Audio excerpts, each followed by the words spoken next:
are slowly floating into a deep, peaceful sleep. Reason 1. Extreme heat with no shade.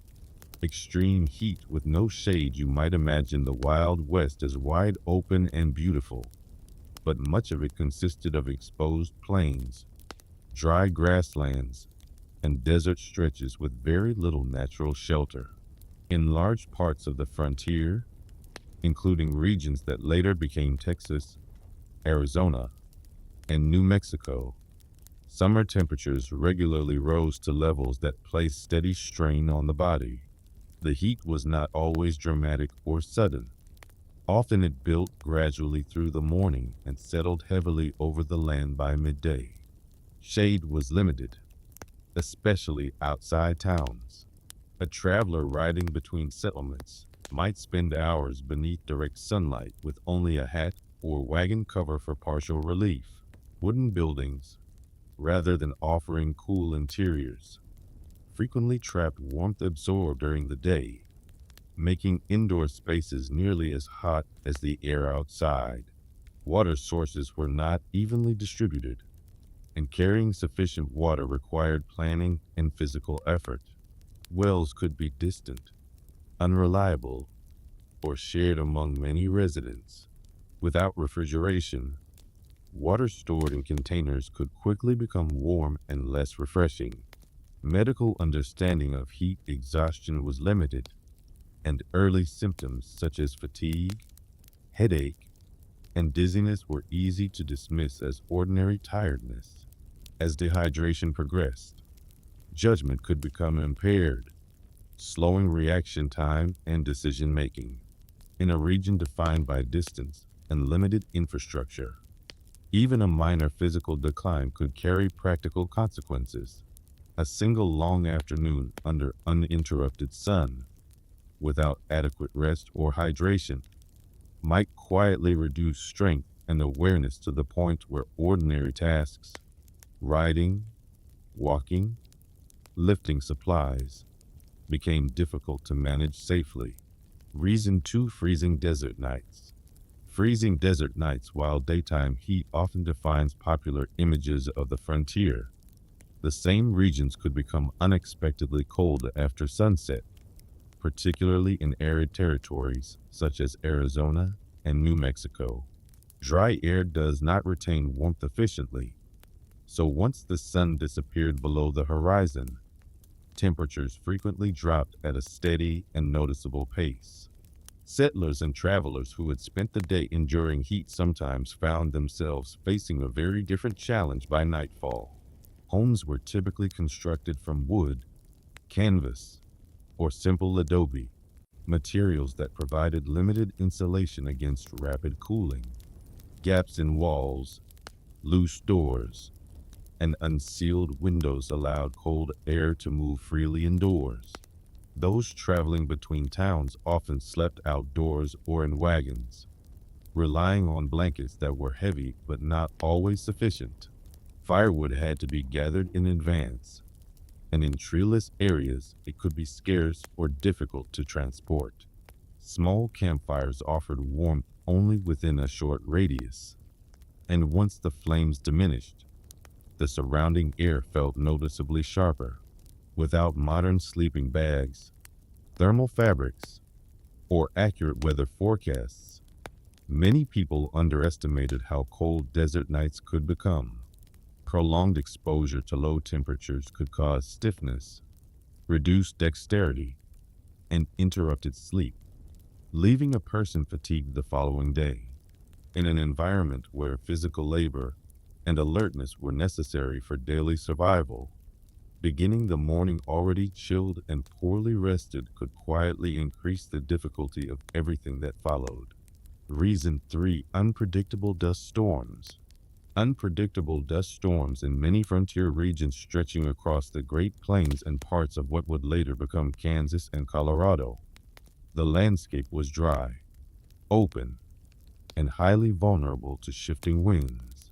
When strong gusts moved across loose soil, they could lift fine dust into the air with little warning. These storms were not always dramatic at first. The wind might simply increase in strength before visibility slowly began to narrow. For travelers on horseback or by wagon, reduced visibility made navigation difficult, especially in areas with few landmarks. Dust could irritate the eyes, making it uncomfortable to keep them open, and breathing became more strained as fine particles filled the air. Homes and businesses offered limited protection, as doors and window frames were rarely sealed tightly. Dust settled on bedding, food, tools, and clothing, requiring time-consuming cleaning afterward. Water supplies left uncovered could become contaminated with sediment. Livestock also struggled during prolonged storms, adding to the burden on families who depended on them. Without reliable forecasting systems, people often had little notice before conditions changed. A journey that began calmly in the morning could become slow and uncertain by afternoon. The physical discomfort, reduced visibility, and disruption to daily routines meant that even a single dust storm could quietly interfere with work, travel, and basic comfort across an entire community. Reason for limited access to clean water. Limited access to clean water in much of the frontier, especially across arid regions such as Nevada and Arizona. Dependable sources of clean water were not evenly distributed.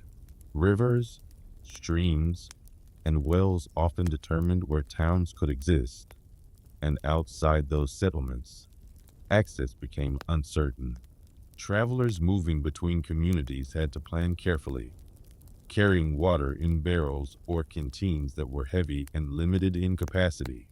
Wells required labor to dig and maintain, and not all produced water of consistent quality. In some areas, water contained high mineral content, affecting taste and sometimes causing digestive discomfort. Shared water sources also raised concerns about contamination, particularly where livestock and human activity were concentrated nearby. Without modern filtration systems or chemical treatment, ensuring water safety depended largely on boiling or simple settling methods, both of which required time and fuel. During periods of drought, supplies could diminish steadily, placing pressure on households and farms. A single damaged well or dried up stream could disrupt an entire settlement's routine, because daily tasks such as cooking, cleaning, and caring for animals depended on steady water access. Even small shortages had practical consequences. In a landscape defined by distance and climate extremes, uncertainty about water was not dramatic but constant, shaping travel routes, settlement patterns, and the quiet daily decisions that determined whether a person remained healthy and capable. Reason 5: Waterborne diseases. Waterborne diseases, even when water was available on the frontier, its safety could not always be guaranteed. In settlements across territories, such as Missouri and California during periods of rapid expansion, wells were often dug quickly to meet growing demand. Proper sanitation systems were limited, and waste disposal methods were basic. As a result, groundwater sources could become contaminated without residents immediately realizing it. Streams that appeared clear might still carry microorganisms from upstream camps, livestock areas, or mining operations. Medical understanding of germ theory did not become widely accepted until later in the 19th century, so communities did not always connect illness directly to water quality. Boiling water required fuel and time, and not every household treated its supply consistently. When digestive illnesses spread, they could move gradually through a town, reducing strength and productivity rather than causing sudden disruption. Dehydration from illness further compounded the difficulty, especially in already warm climates. Because frontier communities depended on physical labor for farming, building, and transport, even mild but persistent sickness could interfere with essential work. In isolated areas with limited medical assistance, recovery often depended on rest and basic care rather than targeted treatment. In this way, the simple act of drawing a bucket of water, something necessary each day, carried a quiet uncertainty that could influence both personal health and the stability of the wider settlement. Reason 6: Food spoilage without refrigeration. Food spoilage without refrigeration on the frontier. Preserving food required constant attention because mechanical refrigeration did not yet exist. In expanding settlements across territories such as Colorado and Montana, households depended on salting, drying, smoking, and pickling to extend the life of meat and produce. These methods were effective when done carefully, but they demanded time, supplies, and experience. Warm temperatures accelerated spoilage, especially during long summers, and insects were a persistent concern. Storage areas were often simple cellars or wooden pantries that provided limited cooling. If a hunting trip was unsuccessful or a supply wagon was delayed, families had few alternatives. Fresh produce was seasonal, and transporting perishable goods over long distances by wagon increased the risk of loss before arrival. Recognizing early signs of spoilage was important, yet not always straightforward, particularly when food was heavily salted or dried. Consuming compromised provisions could lead to digestive illness that reduced strength and slowed daily work. Because communities relied heavily on physical labor for farming, construction, and livestock care, consistent nutrition was essential. A single week of reduced food quality could quietly affect energy levels across a household. Without supermarkets, cold storage, or rapid transportation networks, maintaining a stable and safe food supply required planning, routine effort, and a measure of good fortune. Reason 7: Long distances between towns. Long distances between towns. One of the most defining features of the frontier was the sheer distance between settlements. In wide territories such as Wyoming and Nevada, towns were often separated by many miles of open land, with few marked roads and limited services along the way. Travel was typically done on horseback, by wagon, or on foot, all of which required time, endurance, and preparation. A journey that appears short on a map could take an entire day or more, depending on terrain and weather. Supplies had to be packed carefully, as there were no convenience stores or roadside stations to rely on if something was forgotten. Mechanical breakdowns, injured animals, or simple fatigue could delay progress significantly. Communication between towns was slow, so news about hazards or changing conditions often arrived too late to influence travel plans. Because assistance was rarely immediate, travelers needed to manage problems independently. Even small miscalculations, such as underestimating water needs or overestimating a horse's stamina, could complicate the journey. The physical effort of covering long distances under varying weather conditions gradually reduced energy and focus. In a landscape where communities were widely spaced and infrastructure was still developing, the distance itself became a steady challenge, shaping daily life and quietly testing anyone unaccustomed to sustained travel across open terrain. Reason 8: No immediate medical help. No immediate medical help on the frontier. Access to trained medical professionals was limited and often inconsistent. In developing territories such as Montana and Dakota Territory, settlements were sometimes too small or too new to support a full-time physician. A town might rely on a single doctor who traveled between communities, meaning assistance could be hours or even days away. Minor injuries that would be routine today, such as a deep cut, a broken bone, or a persistent fever, required careful self-management until help arrived. Medical knowledge varied widely. and equipment was basic by modern standards.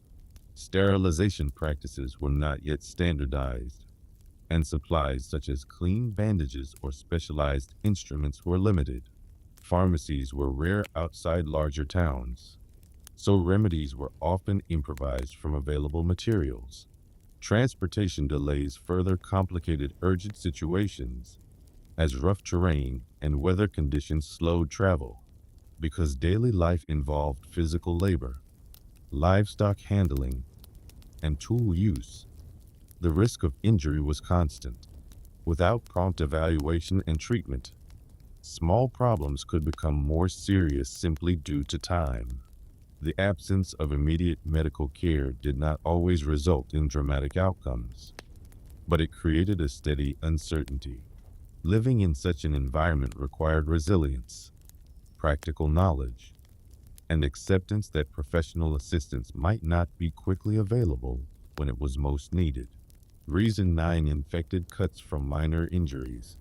Infected cuts from minor injuries. Daily work in the Wild West often involved tools, livestock, rough wood, metal equipment, and uneven terrain, all of which increased the likelihood of small cuts and abrasions.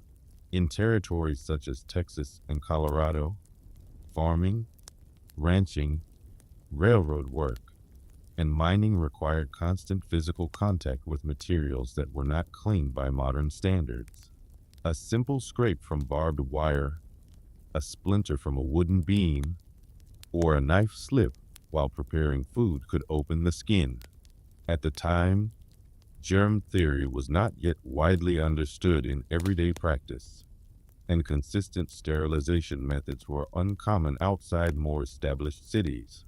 Hands were washed when possible, but water quality varied, and antiseptics were limited. Minor wounds were often wrapped quickly so work could continue, sometimes without thorough cleaning. In dusty environments where soil and animal waste were present, bacteria could enter the wound easily.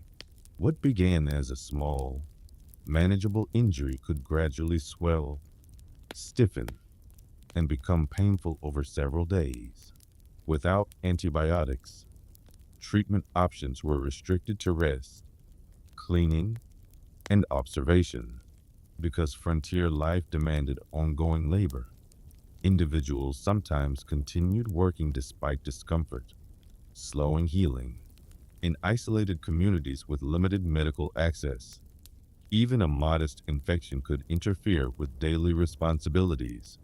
A minor cut, something easily treated today, carried a quiet but persistent risk in a setting where hygiene resources were limited and professional care was not immediately available. Reason 10: Horse-related accidents. Horse-related accidents. Horses were central to transportation, labor, and communication throughout the frontier, particularly in regions such as Wyoming and Texas. For many settlers, riding was not recreational, but necessary for work, travel, and managing livestock. However, horses are large, sensitive animals that respond quickly to unfamiliar sounds, sudden movements, or shifting terrain. Not everyone arriving in the West had extensive riding experience, and even skilled riders could be caught off guard. A startled horse might bolt unexpectedly, stumble on uneven ground, or react to wildlife along a trail. Saddles and tack required regular maintenance, and worn straps or loose fittings increased the chance of losing balance. Falls from horseback were common and could result in sprains, fractures, or head injuries, especially when medical assistance was distant. Beyond riding, tasks such as harnessing teams for wagons or working closely with cattle also carried risk. A misplaced step or a moment of inattention could lead to being knocked down or stepped on. Because daily life depended heavily on animal cooperation, avoiding contact with horses was rarely an option. Even routine rides between nearby settlements involved exposure to these risks. In an environment where mobility was essential and alternatives were limited, the constant reliance on horses meant that a single unexpected reaction from an animal could quietly alter the course of a person's day or longer. Reason 11. Poorly maintained roads. Poorly maintained roads travel across the frontier depended on routes that were often informal, uneven, and only lightly maintained. In expanding regions such as Kansas and Nebraska, many roads began simply as trails formed by repeated wagon use rather than engineered pathways. These tracks crossed open plains, rocky ground, shallow rivers, and stretches of mud that changed with the weather. After heavy rain, soil could become soft and difficult for wagon wheels to pass through. During dry periods, hardened ruts created constant jolting motion that strained both equipment and passengers. Bridges, where they existed, were typically constructed from wood and subject to wear without regular inspection. A broken axle, loose wheel, or damaged harness could leave travelers stranded far from assistance. Because distances between settlements were significant, even small mechanical problems required time and labor to resolve. Road markers were limited, increasing the chance of taking an unintended turn or losing direction in open terrain. Unlike modern highways, there were no standardized safety measures, lighting, or reliable signage. Journeys that might seem simple on a map required careful planning and patience. The steady physical strain of navigating rough roads reduced speed, increased fatigue, and quietly heightened the chance of equipment failure. In a landscape where mobility was essential for trade, communication, and supply, the condition of the road itself became a constant and often underestimated challenge. Reason 12. Bandit ambushes. Bandit ambushes in certain frontier regions, particularly along remote travel routes in territories such as California and New Mexico. Isolated stretches of road created opportunities for theft. Travel often involved carrying cash, tools, livestock, or trade goods, and stagecoaches transported mail and valuable shipments between towns. Because law enforcement presence was limited outside established settlements, some individuals took advantage of distance and isolation. Ambushes did not occur everywhere, nor were they constant, but the possibility influenced how people prepared for journeys. Travelers moved in groups when possible and remained attentive to unfamiliar riders or blocked paths ahead. The simple act of hearing approaching hoofbeats in a quiet landscape could prompt caution. Even when no confrontation occurred, the awareness of potential theft added mental strain to long trips.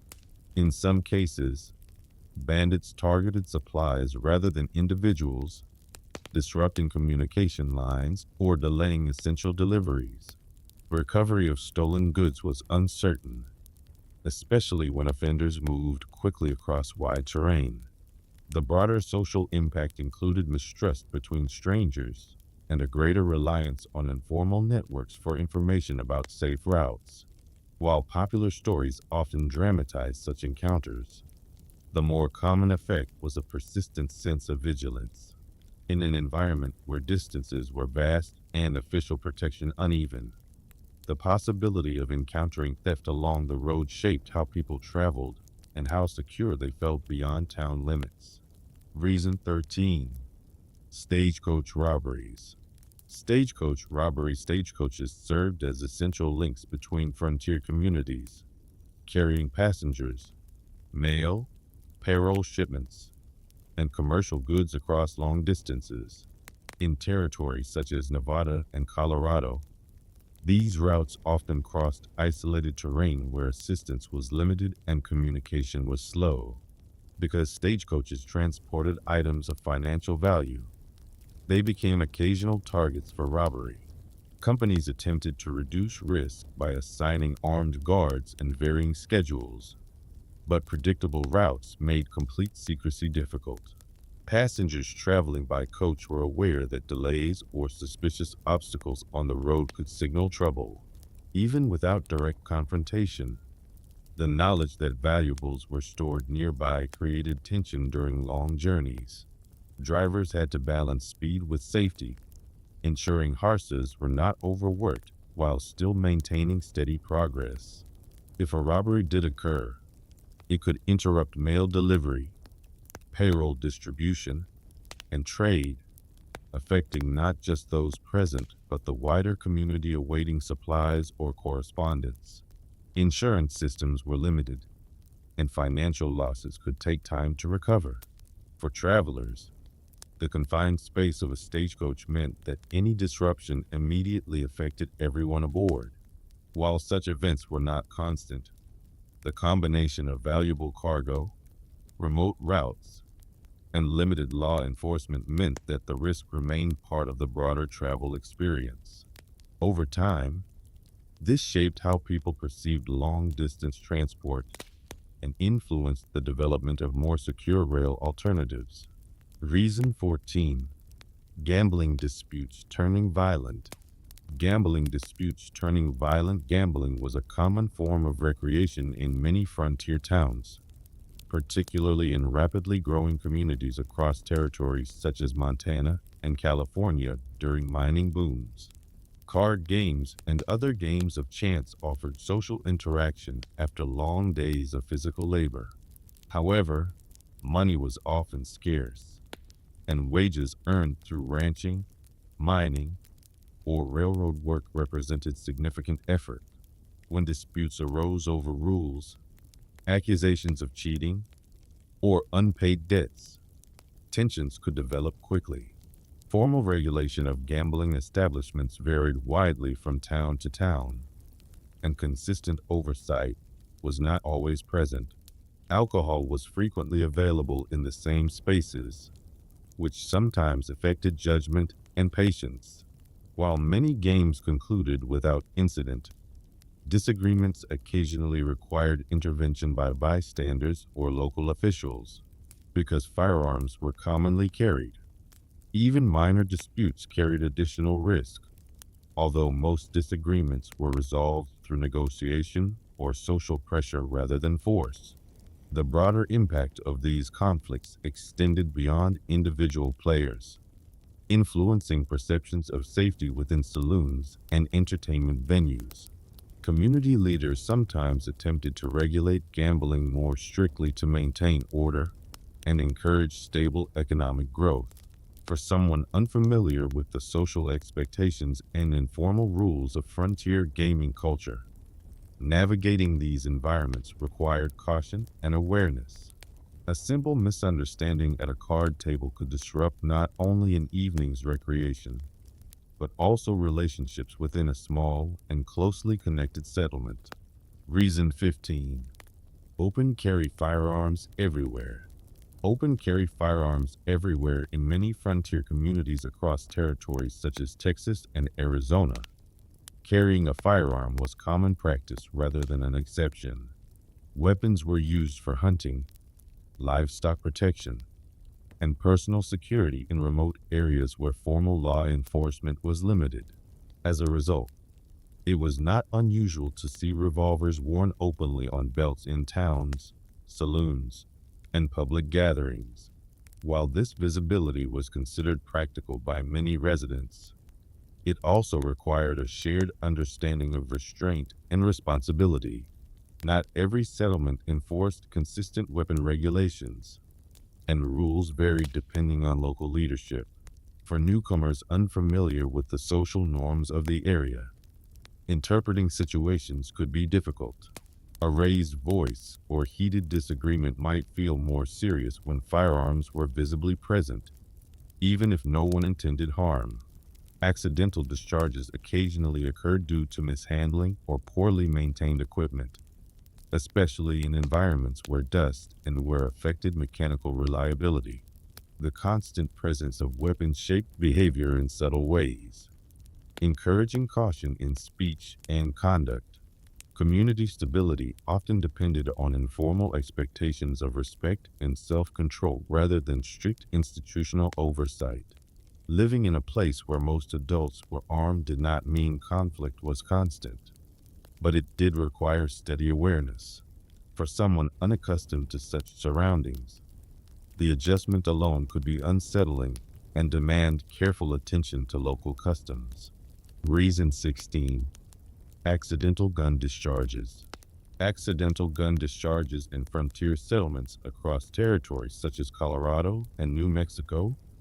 Firearms were common tools used for hunting, protection, and routine work. However, the mechanical design of 19th century revolvers and rifles required careful handling. Safety mechanisms were more limited than those found on many modern firearms, and regular maintenance was essential to ensure reliable function. Dust from dry roads and open plains could settle into moving parts, affecting performance. Not everyone carrying a weapon had formal training, and habits varied from person to person. A firearm set down carelessly, dropped while mounting a horse, or handled without checking its condition could discharge unintentionally. Such incidents were not everyday occurrences, but they were recognized risks in environments where weapons were widely present. Because buildings were often constructed from wood with thin walls, an unintended discharge could endanger others nearby, even if no one was directly involved. The broader social impact included an emphasis on caution, with some towns adopting local rules requiring weapons to be surrendered upon entering certain establishments. Living in a setting where firearms were both practical tools and potential hazards required ongoing awareness. For someone unfamiliar with their operation, the responsibility of carrying or standing near loaded weapons could add a steady layer of tension to otherwise ordinary daily routines. Reason 17. Bar fights escalating quickly. Bar fights escalating quickly. Saloons were central gathering places in many frontier towns, particularly in rapidly expanding areas such as Kansas and Montana. They served not only as drinking establishments, but also as informal meeting halls where news was shared, business was discussed, and travelers found temporary company, because these spaces brought together ranchers, miners, merchants, and newcomers from varied backgrounds. Disagreements were sometimes inevitable. Long workdays, financial uncertainty, and cultural differences could contribute to strained tempers. Alcohol, while part of social custom, occasionally reduced patience and restraint. Most disputes ended with words or quiet intervention from staff or bystanders. Yet the confined nature of saloon interiors meant that raised voices quickly drew attention. Furniture was close together, and exits were limited, making it difficult to avoid involvement once a disagreement intensified. The broader concern was not constant violence, but unpredictability.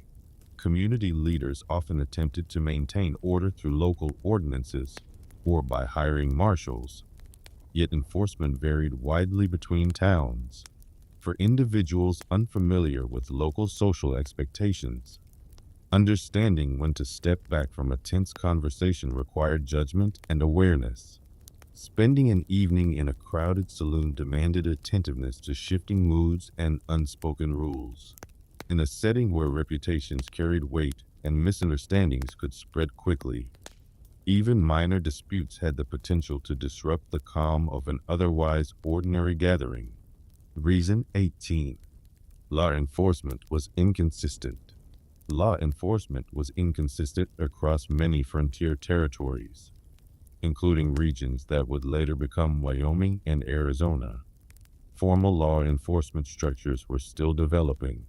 Some towns employed a sheriff or a marshal, while smaller settlements relied on part-time officials who balanced civic duties with other occupations.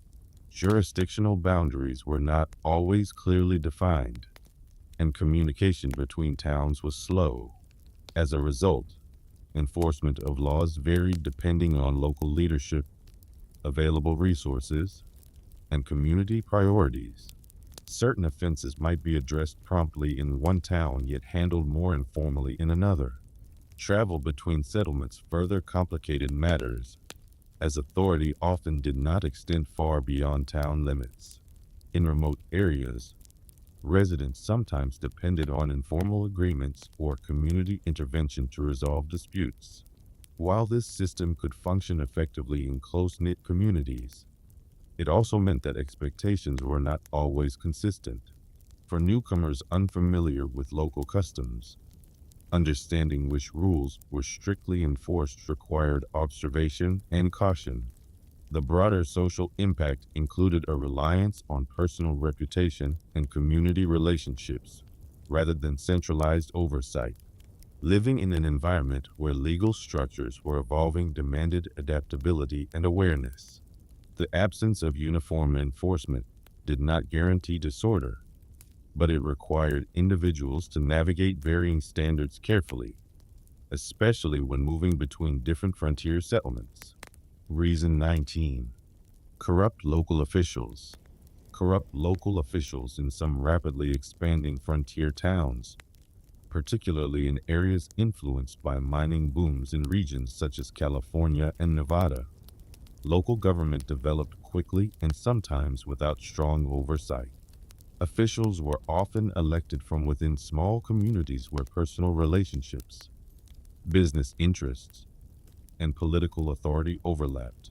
Because regulatory systems were still forming, opportunities for favoritism or unequal enforcement occasionally emerged.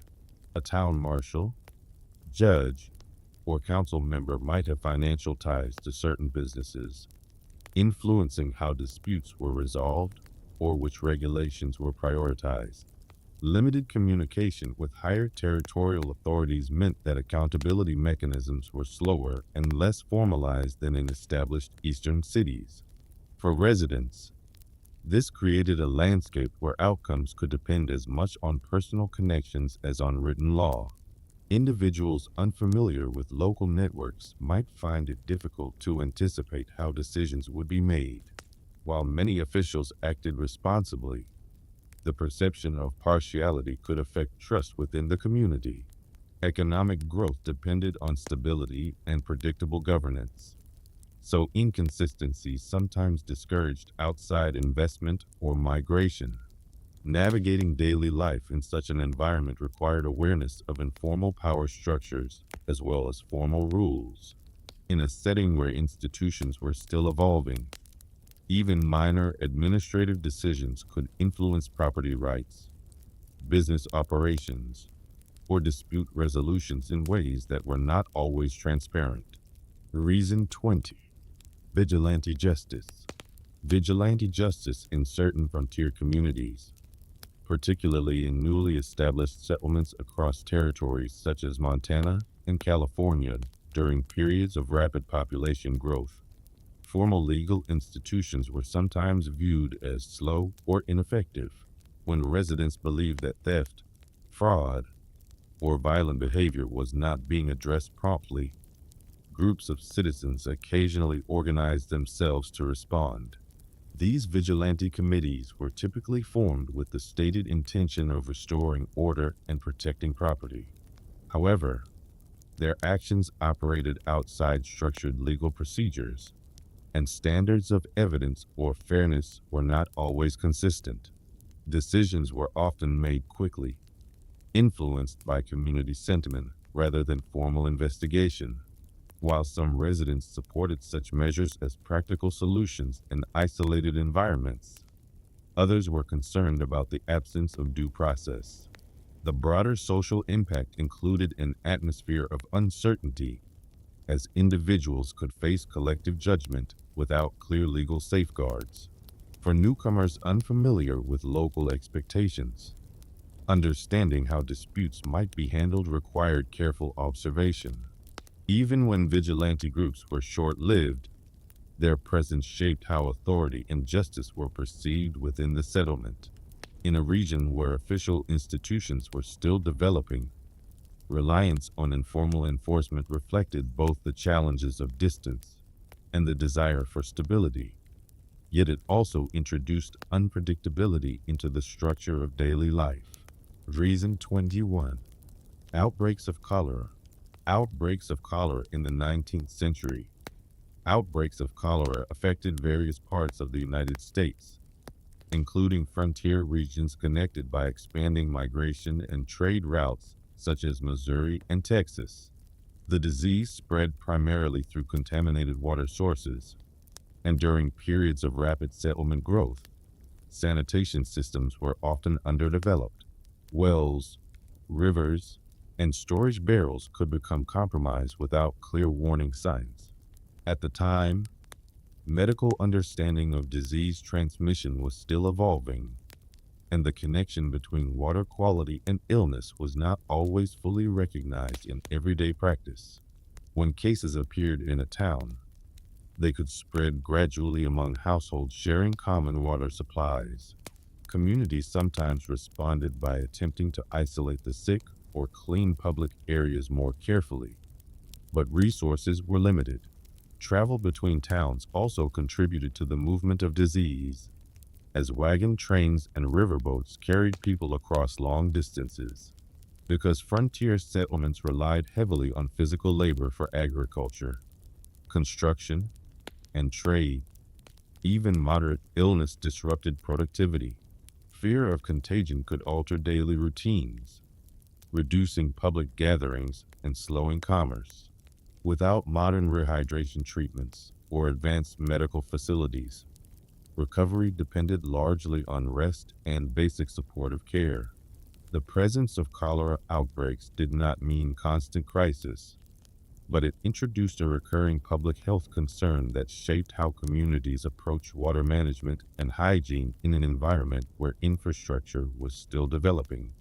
Reason 22. Tuberculosis spreading easily. Tuberculosis spreading easily. Tuberculosis was a widespread illness during the 19th century and affected communities across the United States, including frontier territories such as Colorado and Kansas. The disease spreads through airborne particles and in small settlements where families often lived in close quarters.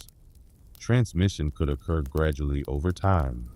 Many frontier homes were modest in size, sometimes consisting of a single main room used for cooking, sleeping, and daily activities. Ventilation was inconsistent, especially during colder months when windows remained closed to conserve warmth. At the time, medical understanding of bacterial transmission was still developing, and early symptoms such as fatigue or persistent coughing were not always immediately associated with a contagious illness. Individuals often continued working as long as possible, particularly in agricultural or mining communities where labor was essential to survival. Because frontier populations were mobile, with travelers and new settlers arriving frequently, diseases could move quietly between towns. Treatment options were limited, typically emphasizing rest, fresh air, and improved nutrition, which were not always accessible to everyone. Some regions even gained reputations for their dry climate being beneficial, encouraging relocation in hopes of recovery. However, access to consistent medical supervision was uneven. The broader impact of tuberculosis was gradual rather than sudden, affecting households over extended periods and shaping community awareness about health, housing, and hygiene in an environment where formal healthcare systems were still limited. Reason 23. Smallpox in isolated communities.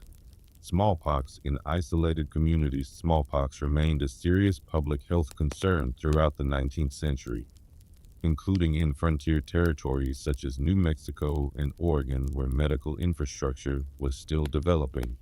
Although vaccination had been introduced earlier in the century, access was inconsistent in remote settlements. Supplies needed to maintain effective vaccination programs were not always available, and some communities lacked trained practitioners to administer them properly. Because frontier towns were often small and closely connected, a single infected traveler arriving by wagon or horseback could introduce the illness into a population with limited prior exposure. Homes were typically compact, and families shared living spaces, which increased the likelihood of transmission once a case appeared. Isolation measures were sometimes attempted, but enforcing them in small settlements where everyone depended on one another for labor and trade was challenging. Communication delays meant that news of outbreaks in neighboring regions did not always arrive quickly enough to prompt preventive action. The social impact extended beyond health concerns, as fear of contagion could disrupt markets, schools, and public gatherings. Travel slowed, and trade routes were sometimes avoided temporarily. Without modern antiviral treatments or comprehensive public health coordination, communities relied largely on basic quarantine practices and local organization. In such an environment, the arrival of smallpox introduced a level of uncertainty that affected both daily routines and long-term settlement stability. Reason 24. Lack of vaccination access.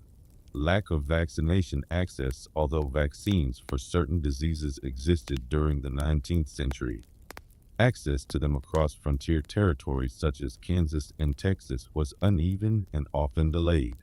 Transportation networks were still developing, and medical supplies had to be carried long distances by wagon or rail. Smaller settlements did not always have a resident physician trained to administer vaccines properly, and maintaining viable doses required careful handling.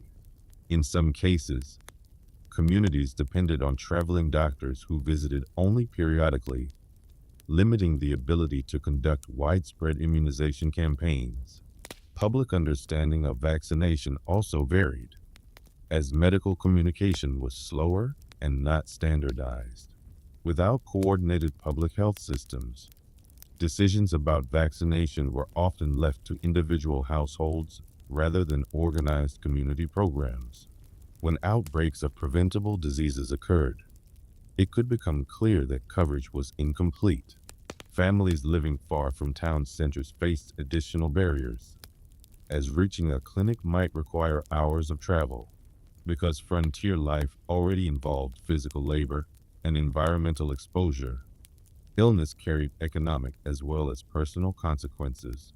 A lack of reliable vaccination access did not mean constant crisis, but it left communities more vulnerable to diseases that could have been controlled more effectively with consistent medical infrastructure. In a setting defined by distance and limited resources, preventive healthcare remained a developing and often inconsistent practice. Reason 25. Primitive surgical practices. Primitive surgical practices. Surgical care on the frontier reflected the broader limitations of 19th century medicine, particularly in developing territories, such as Colorado and California. While trained physicians did operate in many towns, facilities were basic and equipment was limited compared to modern standards. Dedicated hospitals were rare outside larger settlements, so procedures were sometimes performed in private homes, small clinics, or multipurpose buildings. Sterilization practices were not yet universally standardized, as the widespread acceptance of germ theory developed gradually during the latter half of the century. Instruments were reused, and maintaining fully sanitary conditions in dusty environments presented ongoing challenges. Anesthesia, where available, was less refined and not always accessible in remote areas. Surgical decisions were often made cautiously, weighing the risks of intervention against the dangers of leaving an injury untreated.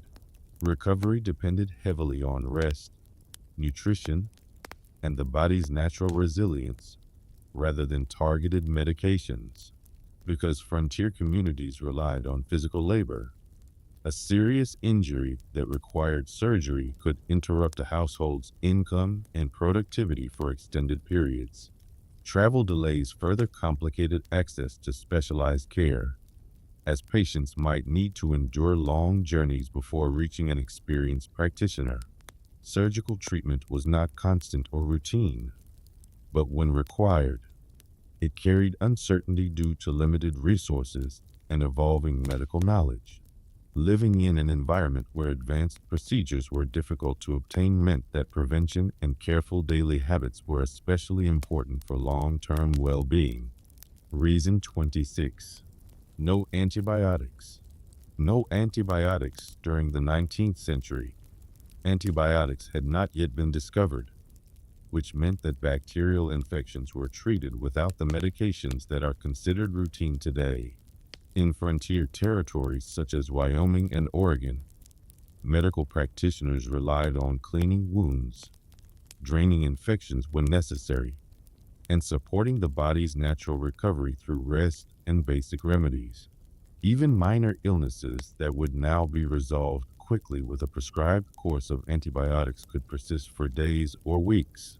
Because many residents engaged in physically demanding labor, ranching, mining, farming, and construction, small injuries were common.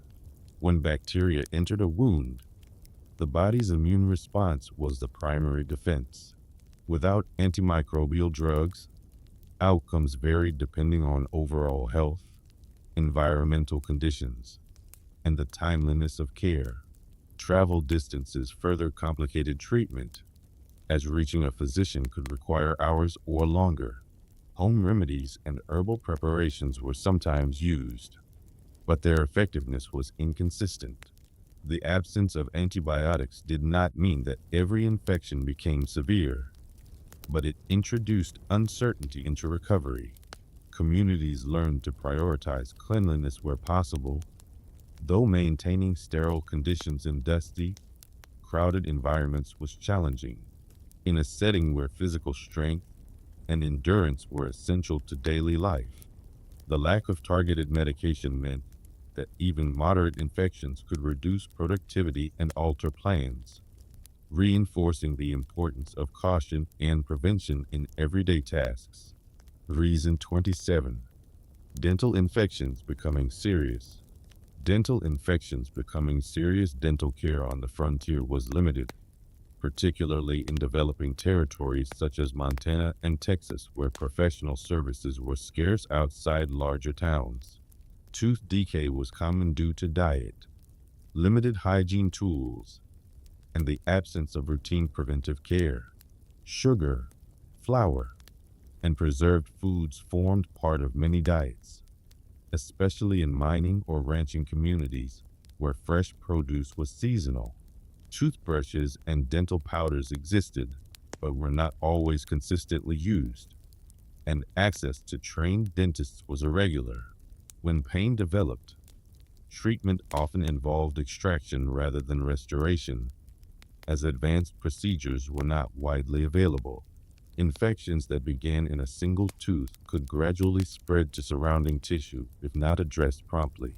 Without antibiotics, the body's immune response was the primary means of controlling bacterial growth. Travel to reach a practitioner could require significant time and effort, particularly for those living in remote areas. In the meantime, individuals often continued working despite discomfort, which could slow recovery. The broader impact extended beyond personal health, as persistent dental problems reduced appetite, sleep quality, and overall energy. Because frontier life depended heavily on physical stamina, any condition that interfered with nutrition or rest carried practical consequences. What might be considered a manageable issue today could become a prolonged and uncertain challenge in a setting where specialized medical care was not readily accessible. Reason 28. Childbirth risks. Childbirth risks in frontier territories such as Kansas and Oregon. Childbirth typically took place at home rather than in a dedicated medical facility. Trained physicians were not always present, especially in smaller settlements, and many families relied on midwives or experienced relatives for assistance. While childbirth was a normal and frequent part of community life, It carried inherent medical risks that were more difficult to manage without modern surgical techniques, blood transfusions, or advanced monitoring. Complications such as prolonged labor or infection required careful judgment, yet equipment and medications were limited. Sterile conditions were difficult to maintain in homes constructed from wood or adobe, particularly in dusty environments.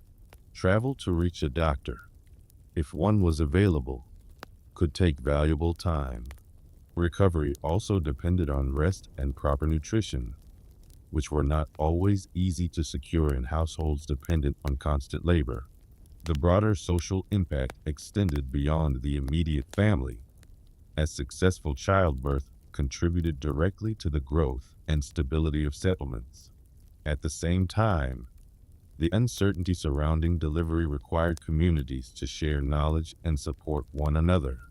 Without modern obstetric care, families approached childbirth with preparation and resilience, yet they remained aware that outcomes could vary. In an environment where medical infrastructure was still developing, this ordinary life event required both practical skill and collective responsibility. Reason 29.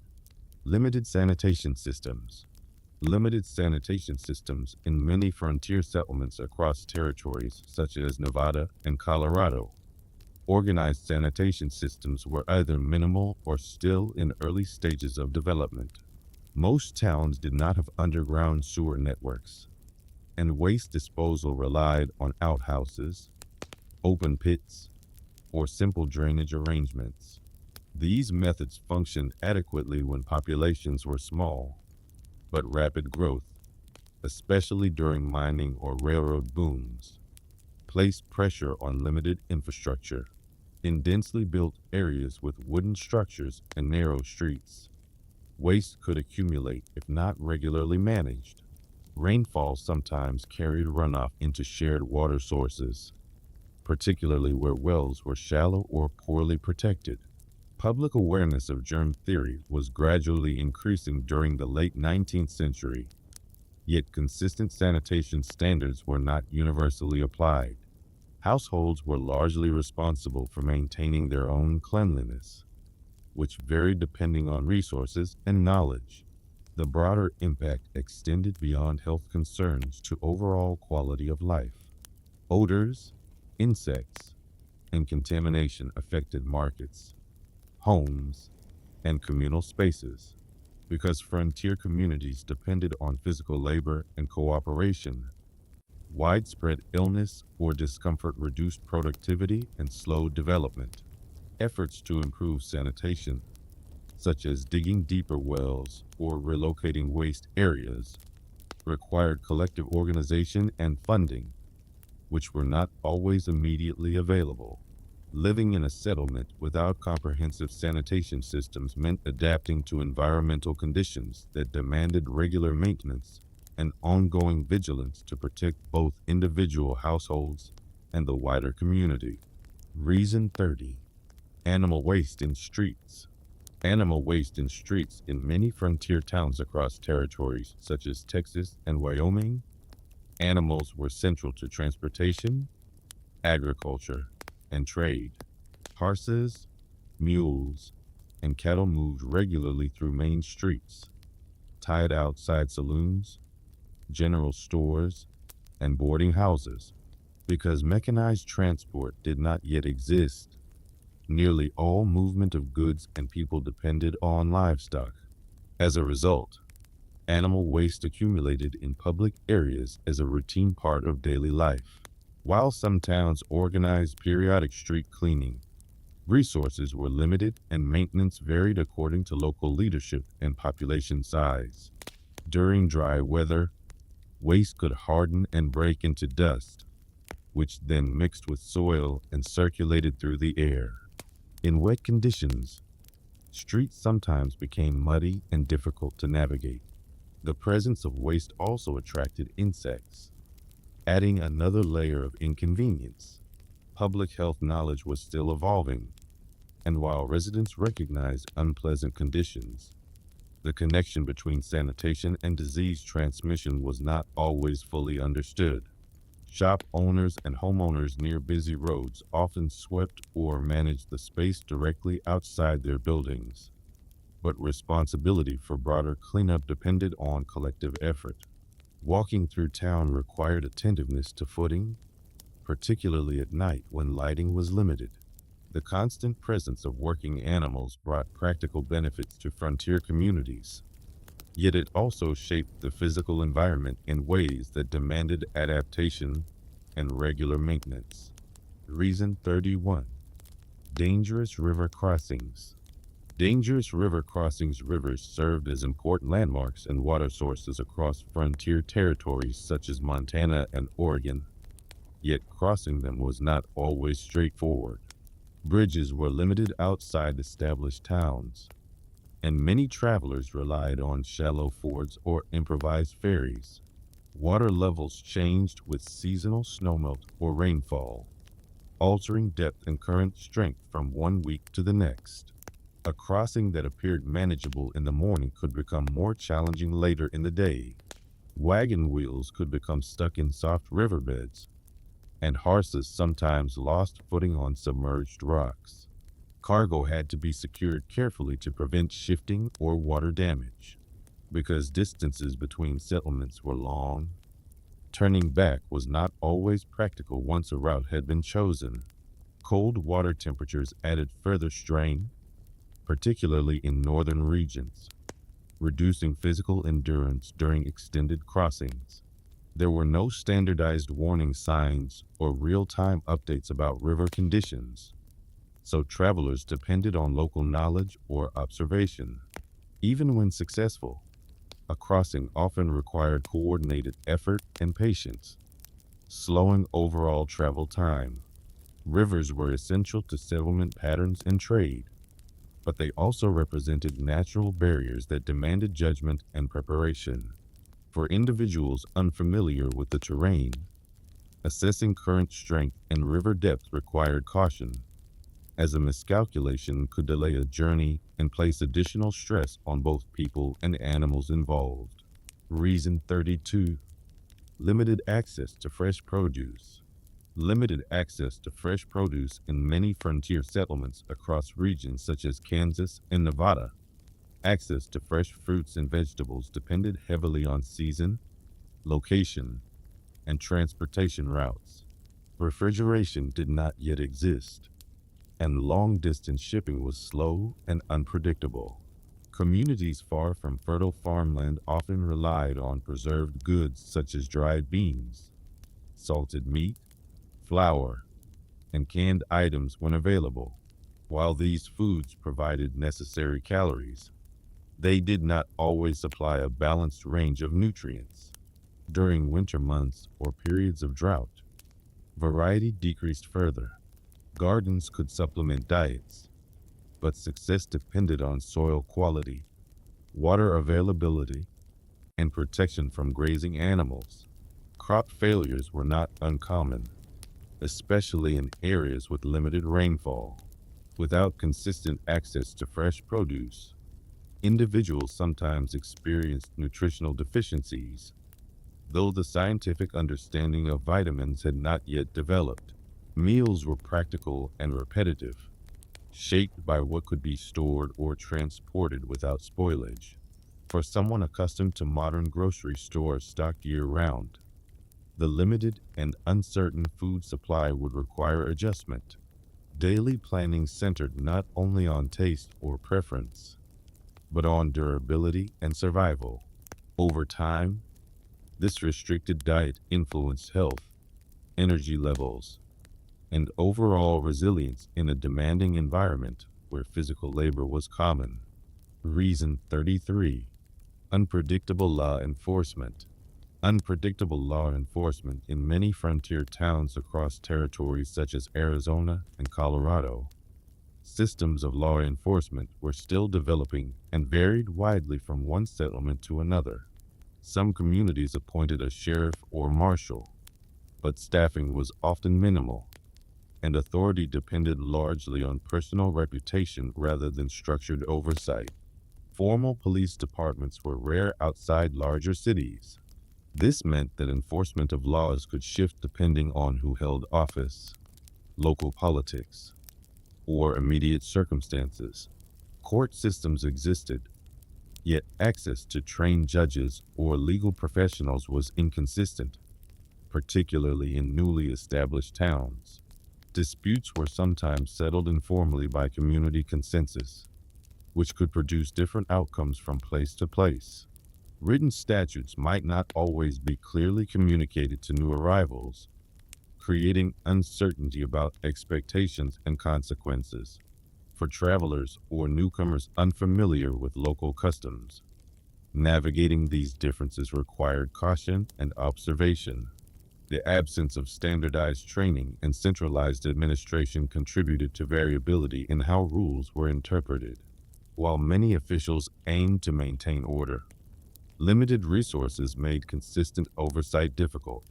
In such an environment, personal conduct and community relationships played a significant role in maintaining stability. For someone accustomed to predictable legal structures and established institutions, adjusting to a setting where authority depended heavily on individual judgment and local dynamics would present an additional challenge to daily life. Reason 34. Long periods of isolation. Long periods of isolation across wide stretches of land in territories such as New Mexico and North Dakota. Settlements were often separated by many miles of open terrain. Travel between towns could take days, depending on weather and road conditions. For homesteaders living outside town centers, daily life frequently unfolded in relative solitude, with only immediate family or a small number of neighbors nearby. Communication moved at the pace of horseback or stagecoach, and letters could take weeks to arrive. News from distant regions traveled slowly, and contact with broader social networks was limited. Entertainment options were minimal, often centered on community gatherings that occurred infrequently. During harsh winters or extended droughts, travel might become temporarily impossible, increasing the sense of separation. This environment required a strong degree of self-reliance and emotional steadiness. Without modern communication tools, there was little opportunity for instant reassurance or shared experience beyond the immediate surroundings. Social bonds within small communities could be strong, yet the physical distance between settlements remained a defining feature of frontier life. For someone accustomed to continuous connectivity and easy access to services, the quiet and extended isolation of the frontier would demand patience and resilience. Over time, the psychological impact of limited interaction could shape mood, motivation, and overall well-being in subtle but significant ways. Reason 35. Constant dust and wind. Constant dust and wind in many frontier regions, particularly across open plains in areas such as Oklahoma and Nebraska. Wind was a frequent and persistent presence. With few natural barriers like dense forests or large stone structures, air moved freely across miles of exposed land. During dry seasons, soil loosened by livestock and wagon traffic could easily lift into the air, creating steady layers of dust that settled on clothing, bedding, and food supplies. Buildings were often constructed from wood with small gaps that allowed fine particles to enter indoor spaces. Cleaning was a daily task rather than an occasional chore, yet complete control over dust was rarely possible. Wind also influenced travel, making long rides more tiring and reducing visibility on open trails. In agricultural areas, strong gusts could dry out soil and affect crop stability. Over time, constant exposure to dust irritated eyes and respiratory passages, particularly in communities without advanced medical care. Windows were kept closed when possible, but ventilation was limited, especially during hot weather. For individuals accustomed to sealed environments and paved streets, The continuous presence of wind-driven dust would require adjustment. It shaped not only comfort, but also maintenance routines, food storage practices, and the overall rhythm of daily life in the frontier environment. Reason 36. Unreliable water sources. Unreliable water sources in many frontier settlements across territories such as Utah and Idaho. Access to clean and consistent water required careful planning. Wells had to be dug by hand, sometimes to significant depths, and success depended on local geography. In arid regions, groundwater was not always easily reachable, and seasonal changes could reduce supply. Rivers and streams served as alternative sources, yet they were exposed to contamination from livestock, upstream settlements, or natural runoff. Scientific understanding of waterborne illness was still developing, so treatment methods were limited. Boiling water was practiced in some households, but it was not universally applied. During drought periods, families rationed usage for drinking, cooking, and limited washing. Carrying water from a distant source was physically demanding and time-consuming, especially for households without nearby access. Storage containers had to be maintained carefully to reduce spoilage or contamination. In colder months, frozen wells and streams created additional complications, requiring effort to break ice or transport water from alternative locations. Reliable plumbing systems were rare outside larger towns, and indoor running water was not a standard feature. For individuals accustomed to immediate access from a tap, the uncertainty surrounding daily water supply would represent a significant adjustment. The management of this basic resource influenced health, hygiene, agriculture, and overall community stability in measurable ways. Reason 37. Limited medical knowledge. Limited medical knowledge in frontier regions across territories such as South Dakota and Arkansas. Access to trained physicians was often limited, particularly in smaller settlements. Medical education in the 19th century was still evolving, and standardized licensing requirements were not consistently enforced. Some practitioners possessed formal training, while others relied primarily on apprenticeships or personal experience. Diagnostic tools were minimal, and laboratory testing did not exist in the modern sense. As a result, identifying the cause of illness depended largely on observable symptoms and practical judgment. Treatments varied and could include herbal remedies, rest, dietary changes, or surgical procedures performed without the benefit of modern anesthesia or sterile environments. Understanding of germ theory gradually expanded during the later decades of the century, but its application was uneven in remote communities. Travel distance further complicated access to care. A doctor might need to ride several miles to reach a patient, delaying treatment. Preventive medicine was limited, and vaccinations were not widely available for many conditions. For individuals accustomed to contemporary healthcare systems, the absence of advanced diagnostics, emergency services, and specialized facilities would present a significant challenge. Illnesses that are routinely managed today required patience, resilience, and often a degree of uncertainty regarding outcomes in the frontier setting. Reason 38. Frequent equipment breakdowns.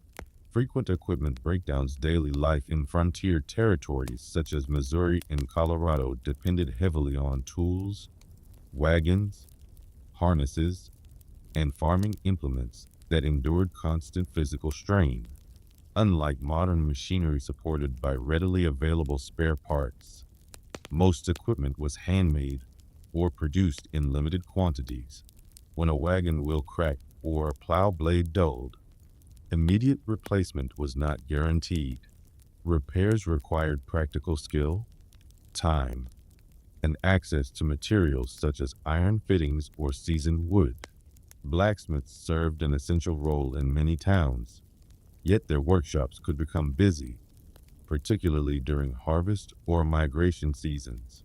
Travel over uneven terrain placed stress on axles and wheels, and breakdowns often occurred far from settlements. A damaged wagon could delay movement for days while parts were repaired or reconstructed. Agricultural tools faced similar challenges. Soil conditions, rocks, and weather accelerated wear. Without efficient transportation networks, ordering specialized components was slow and uncertain. Households were therefore expected to maintain a working knowledge of basic repair techniques.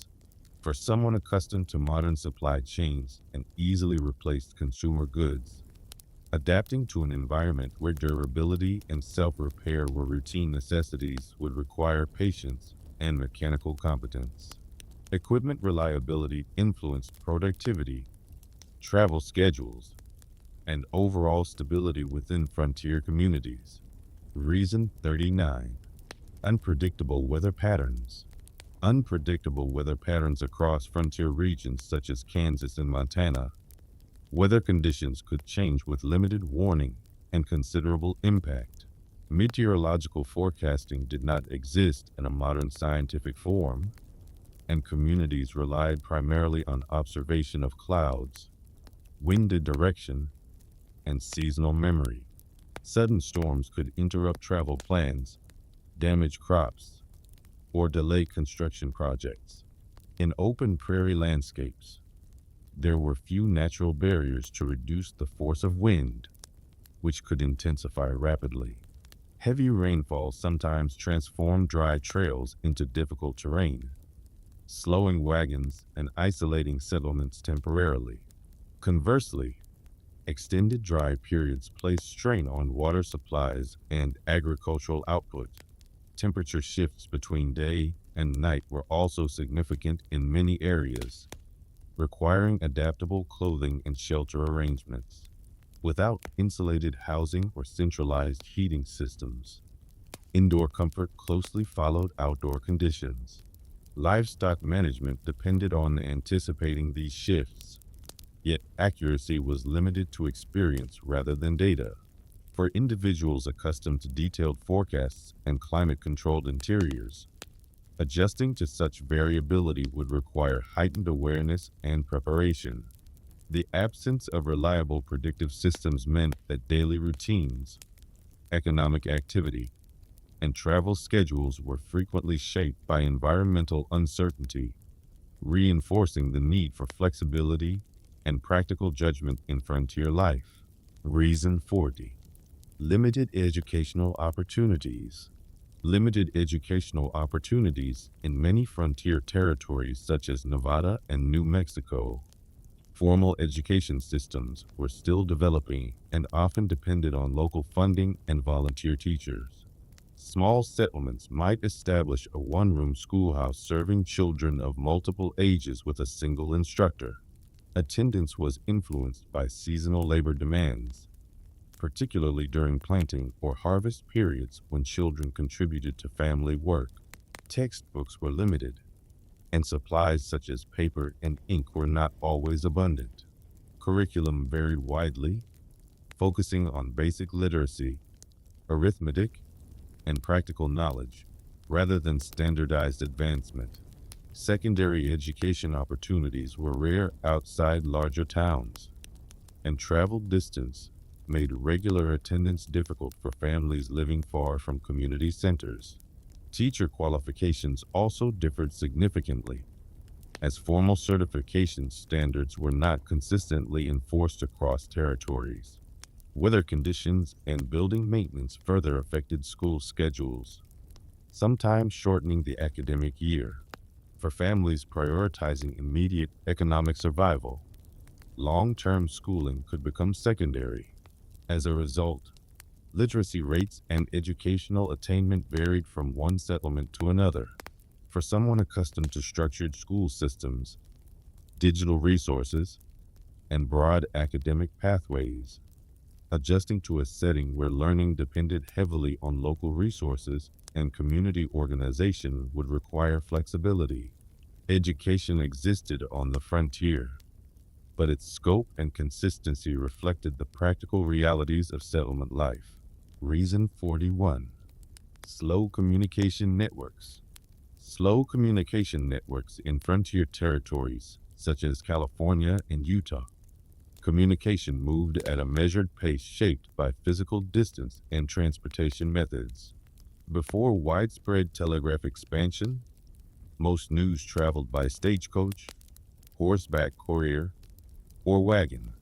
Even after telegraph lines were introduced in certain corridors, access remained uneven, and smaller settlements were often excluded.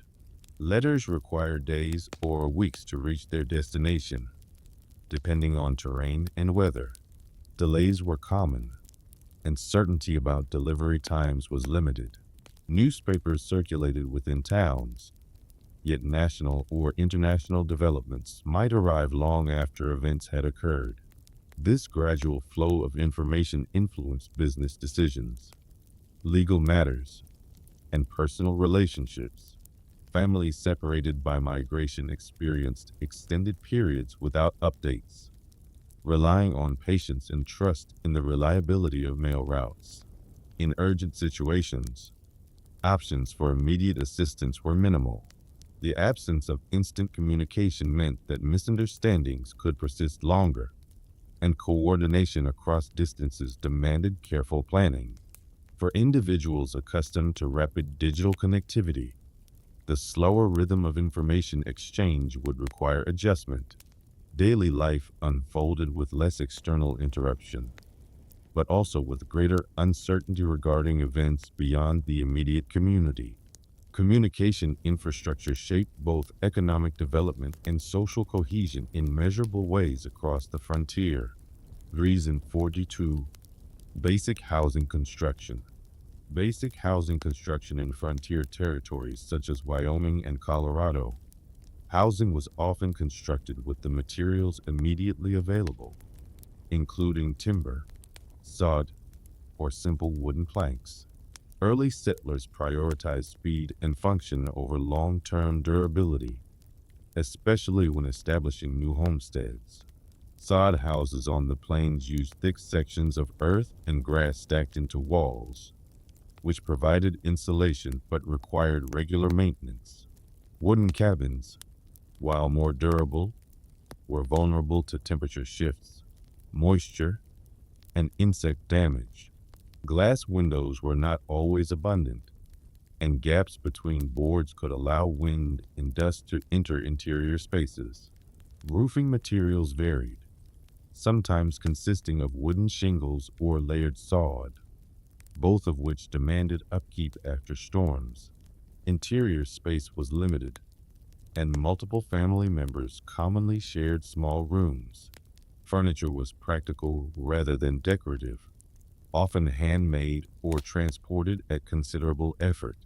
Heating depended on wood-burning stoves, which required a steady fuel supply and careful monitoring.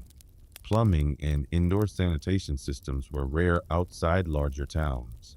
For individuals accustomed to modern construction standards, insulation, and utilities, adapting to such basic housing conditions would require adjustment. Shelter served its essential purpose, yet comfort, privacy, and environmental control remained limited compared to contemporary expectations. Reason 43. Limited financial institutions. Limited financial institutions in frontier territories such as Texas and Kansas. Organized banking systems were still developing and were typically concentrated in larger towns rather than small rural settlements.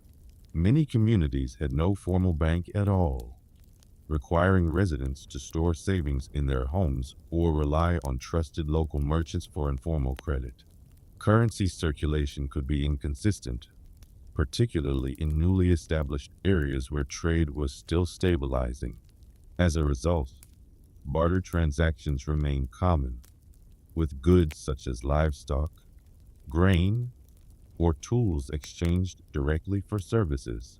Access to loans depended heavily on personal reputation and long-standing relationships rather than standardized credit evaluation.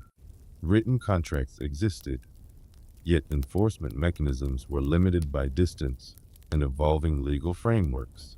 Transporting money between towns involved physical travel over uneven routes, increasing risk and delay. There was no national deposit insurance system to protect funds in the event of institutional failure. For individuals accustomed to regulated financial networks, digital transfers, and diversified investment options, adapting to a setting with minimal institutional support would require careful planning. Economic activity on the frontier depended on trust, gradual infrastructure growth, and community accountability rather than centralized financial safeguards. Reason 44. Heavy physical labor expectations. Heavy physical labor expectations in frontier territories such as Nebraska and Montana. Daily survival depended on sustained physical effort. Tasks such as building shelter, clearing land, planting crops, tending livestock, and hauling supplies required consistent manual work. Mechanical assistance was minimal, and power sources were limited primarily to human and animal strength. Even routine household responsibilities, including chopping firewood, drawing water from wells, and washing clothing by hand, demanded time and endurance. Agricultural seasons intensified these demands, particularly during planting and harvest periods when timing directly affected food supply. Without modern labor-saving devices, productivity relied on physical stamina and practical skill. Injuries or illness could significantly disrupt a household's capacity to maintain operations, as replacement labor was not always readily available.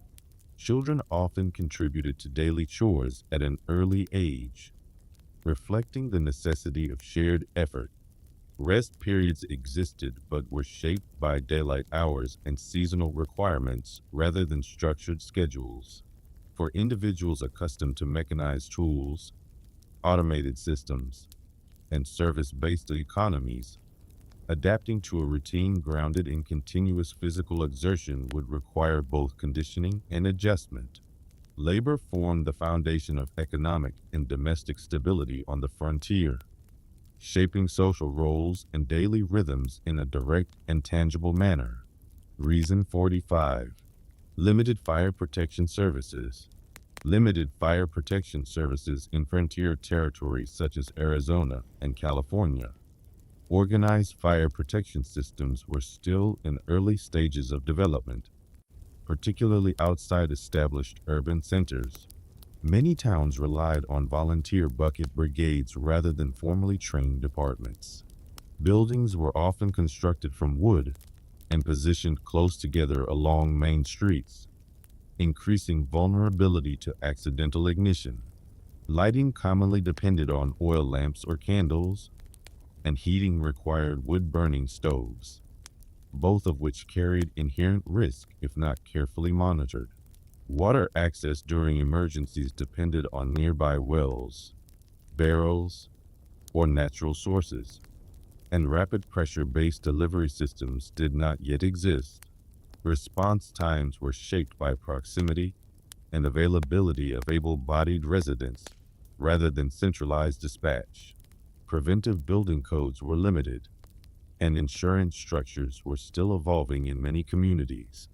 Once a fire began, containing it required coordinated manual effort, and outcomes varied widely depending on wind and weather conditions.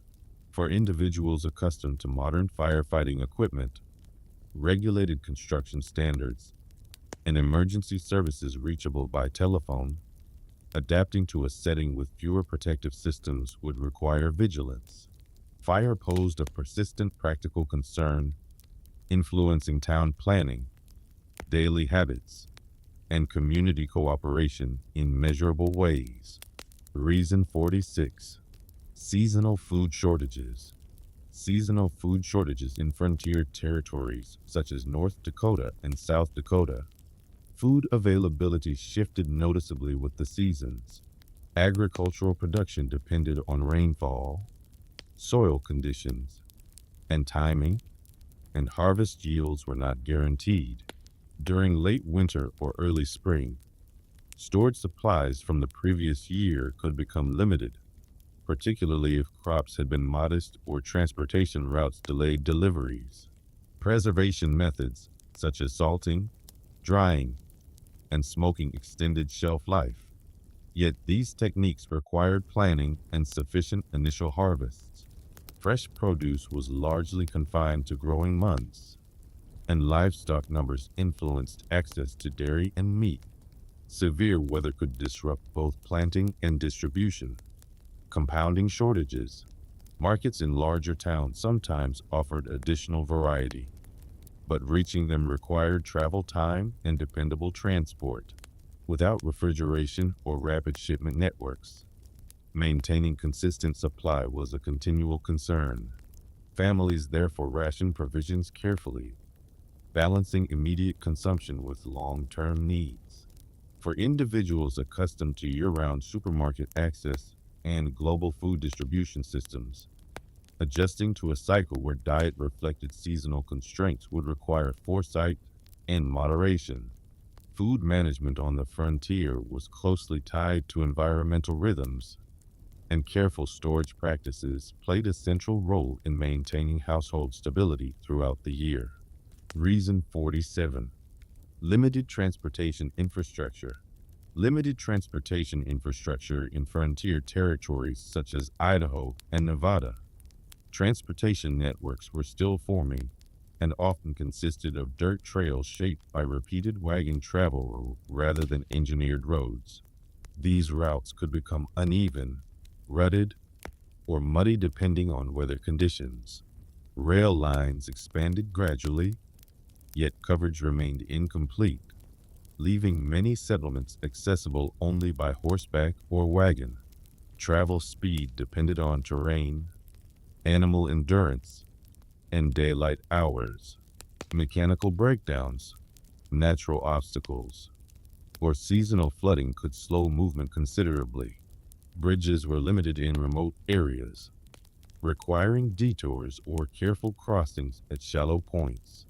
Freight delivery times varied, affecting supply availability in smaller communities. Without paved highways or motorized vehicles, long-distance travel demanded planning and physical stamina.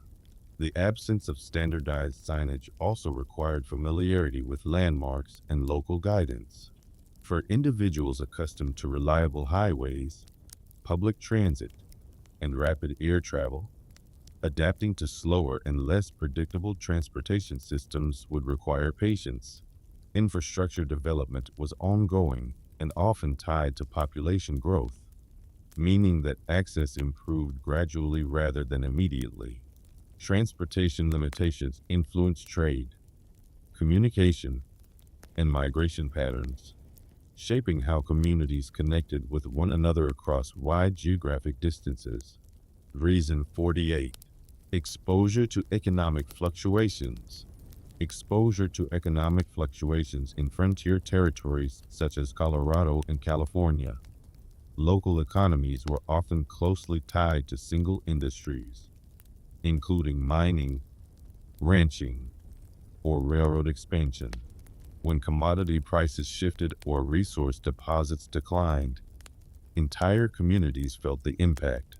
Mining towns, for example, could grow rapidly during periods of discovery and then contract just as quickly once production slowed. Without diversified employment sectors, alternative work opportunities were limited. Financial markets operated with less regulation, and national economic downturns influenced even remote settlements. Transportation costs and supply chain disruptions further shaped local stability. Seasonal variations also affected income, particularly in agriculture-based areas where harvest outcomes determined annual revenue. Residents adapted by developing practical skills and maintaining flexible roles within households, yet long-term predictability remained uncertain. Savings mechanisms were modest, and insurance structures were not widely accessible. For individuals accustomed to diversified economies and institutional safeguards, adjusting to a setting where income could fluctuate significantly from year to year would require caution and planning. Economic resilience on the frontier depended on community cooperation, resourcefulness, and gradual infrastructure development. But vulnerability to broader market forces remained an ongoing consideration in daily life. Reason 49. Limited access to skilled trades. Limited access to skilled trades in frontier territories such as Oregon and Arizona. Specialized trades were not always readily available in smaller settlements. Professions such as carpentry, blacksmithing, tailoring, and masonry existed, but the number of practitioners depended on population size and economic demand. A town might have only one blacksmith serving a wide surrounding area, leading to delays during busy seasons. If a skilled worker relocated or ceased practice, replacement was not guaranteed. Households often performed basic repairs themselves, learning practical skills out of necessity. Complex construction or mechanical tasks sometimes required travel to larger towns, increasing time and expense. Materials also influenced outcomes, as quality timber, metal fittings, or fabric were not always consistently stocked. Without mass production and rapid distribution networks, craftsmanship remained closely tied to local resources and individual expertise. This environment encouraged self-reliance, but also created limitations when specialized knowledge was needed. For individuals accustomed to immediate access to licensed professionals across multiple fields, adapting to a setting with fewer trained tradespeople would require patience and flexibility.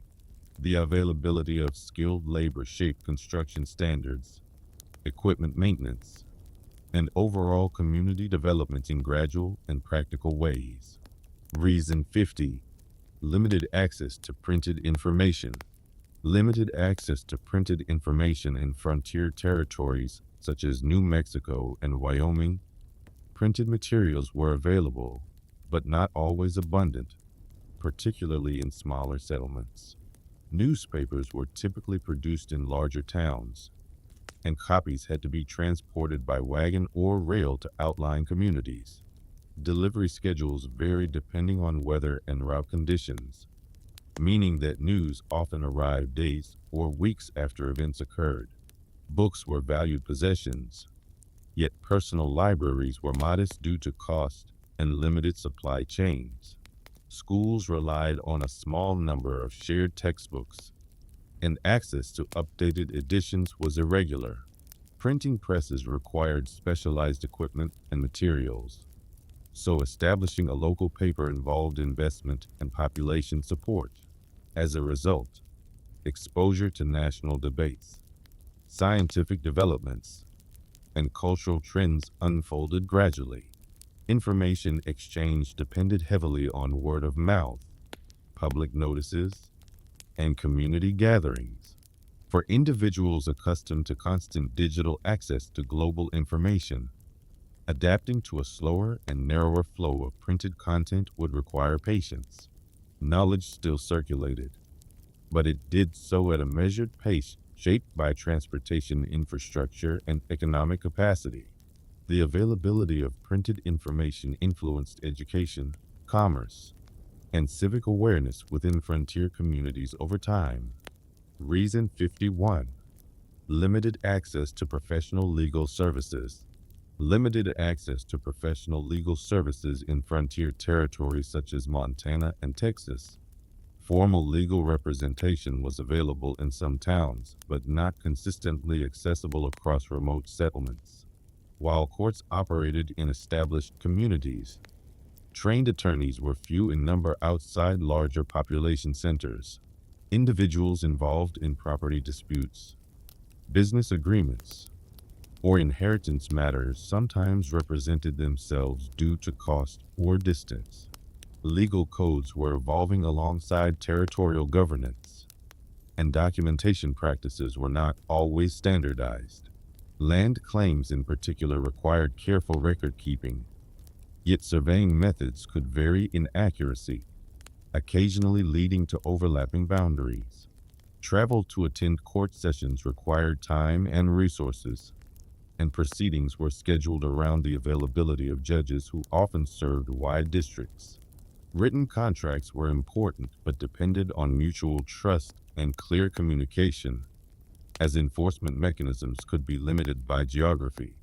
Without centralized legal databases or rapid communication systems, verifying records involved manual searches and physical paperwork. For individuals accustomed to immediate access to licensed legal counsel and comprehensive regulatory frameworks, adapting to a setting where professional services were unevenly distributed would require diligence and patience. Legal stability on the frontier developed gradually, shaped by population growth, administrative organization, and the expansion of territorial institutions over time. Reason 52. Dependence on livestock health. Dependence on livestock health in frontier territories, such as Kansas and Nebraska. Livestock formed the foundation of transportation, agriculture, and household income. Horses enabled travel, cattle supported trade, and smaller animals contributed food and materials. Because of this reliance, the health of animals directly influenced daily stability. Veterinary science was still developing, and trained specialists were not always available in smaller communities. Illnesses could spread among herds, particularly when animals grazed in shared areas or were driven long distances along cattle trails. Knowledge of disease prevention existed in practical forms, yet scientific understanding of pathogens and vaccination was limited. Severe weather, drought, or inadequate feed could weaken animals, reducing productivity. When a horse became injured or a herd declined in number, replacement required significant expense and time. For families whose livelihood depended on animal strength, careful observation and routine care were essential responsibilities. Transportation delays or agricultural setbacks often traced back to livestock condition. For individuals accustomed to mechanized equipment and modern veterinary services, adapting to a setting where economic survival was closely tied to animal health would require attentiveness and practical skill. Livestock management shaped schedules, finances, and community cooperation in measurable ways across the frontier landscape. Reason 53. Limited access to manufactured goods. Limited access to manufactured goods in frontier territories such as Colorado and Oregon. Access to factory-produced items depended heavily on transportation networks and regional trade routes. Rail connections gradually improved distribution, yet many smaller settlements still relied on wagon deliveries that followed irregular schedules. General stores carried essential supplies, but inventory space was limited, and selection reflected what could be transported economically over long distances. Clothing, tools, and household items were often repaired repeatedly rather than replaced, as new goods required both time and expense to obtain. Seasonal weather sometimes delayed shipments, leaving communities temporarily without certain products. Imported materials, such as refined metal parts or specialized fabrics, were particularly scarce outside larger towns. Households therefore developed habits of conservation, reusing materials and adapting objects for multiple purposes. Skilled tradespeople contributed by crafting or modifying items locally when possible. Yet access to raw materials also depended on supply chains. For individuals accustomed to immediate availability of mass-produced goods through large retail networks, Adjusting to a setting where procurement required planning and patience would require practical foresight. Consumption patterns on the frontier reflected durability and necessity rather than convenience, shaping economic behavior and household routines over time. Reason 54. Limited public health infrastructure. Limited public health infrastructure in frontier territories such as California and New Mexico. Organized public health systems were still in early stages of formation, particularly outside major urban centers. Municipal sanitation departments, water treatment facilities, and centralized waste management services were uncommon in smaller settlements. Responsibility for cleanliness and disease prevention rested largely with individual households and informal community efforts. While awareness of hygiene practices increased over the 19th century, scientific consensus regarding germ transmission developed gradually and was not uniformly applied. Quarantine measures during outbreaks depended on local leadership and available space rather than standardized regulations. Medical reporting systems were limited, making it difficult to track patterns of illness across wide regions. Vaccination campaigns existed for certain diseases, but were not consistently accessible in remote areas. Clean water access, food storage practices, and housing conditions all influenced community health outcomes. Without coordinated oversight, preventive measures varied significantly from one settlement to another. For individuals accustomed to regulated health departments, inspection systems, and established emergency response protocols, adapting to a setting with minimal institutional support would require personal vigilance. Public health on the frontier depended on practical knowledge, local cooperation, and gradual institutional development, rather than comprehensive centralized administration. Reason 55. Limited recreational opportunities.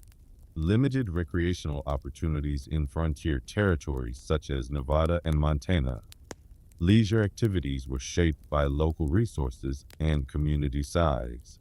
Entertainment options existed, but they were modest compared to the variety available in modern urban environments.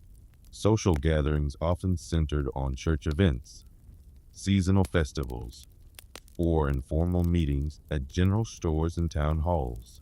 Traveling performers occasionally visited larger settlements, yet such events were infrequent and dependent on transportation routes. Printed literature, musical instruments, and organized clubs were present in some communities, but access varied according to economic conditions. Outdoor recreation relied largely on the surrounding landscape, including riding, fishing, or simple walks across open terrain. Long working hours limited free time, particularly during agricultural seasons when daylight determined schedules. Without cinemas, broadcast media, or digital platforms, shared storytelling and conversation formed important aspects of social life.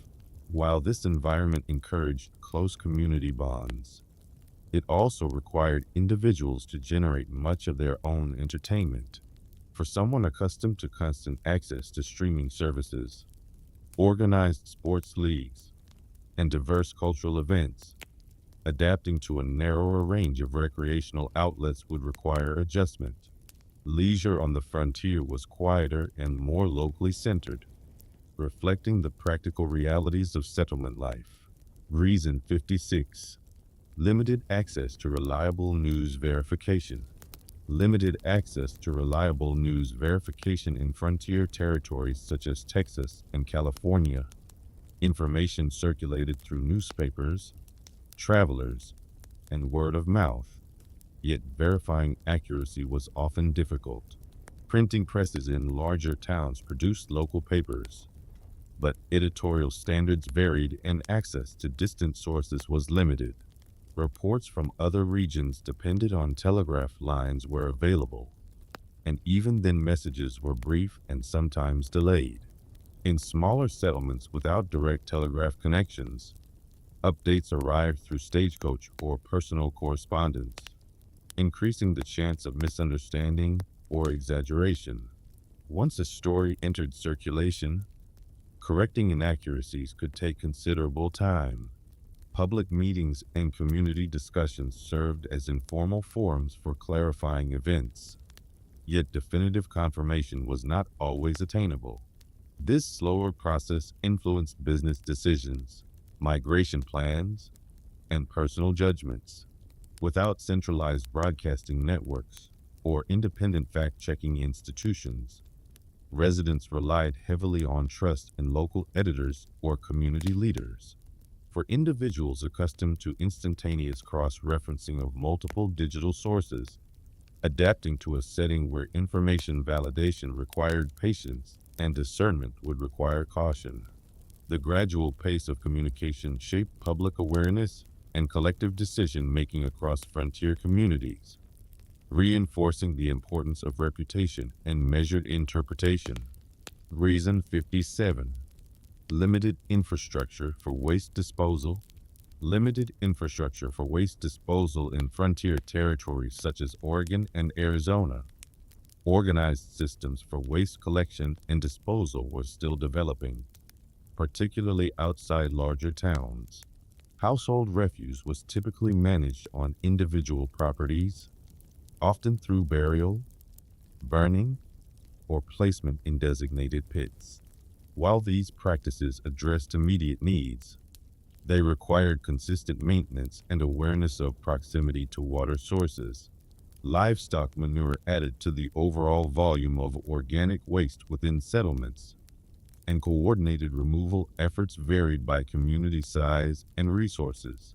Without engineered sewer networks, human waste was commonly handled through outhouses positioned at a distance from wells or living quarters, though placement standards were not always uniform. During heavy rain, runoff could carry debris toward shared areas, complicating sanitation efforts. Knowledge about long-term environmental effects was limited, and formal inspection systems were uncommon. As towns expanded, the need for structured waste management became more apparent, yet implementation required funding and administrative organization.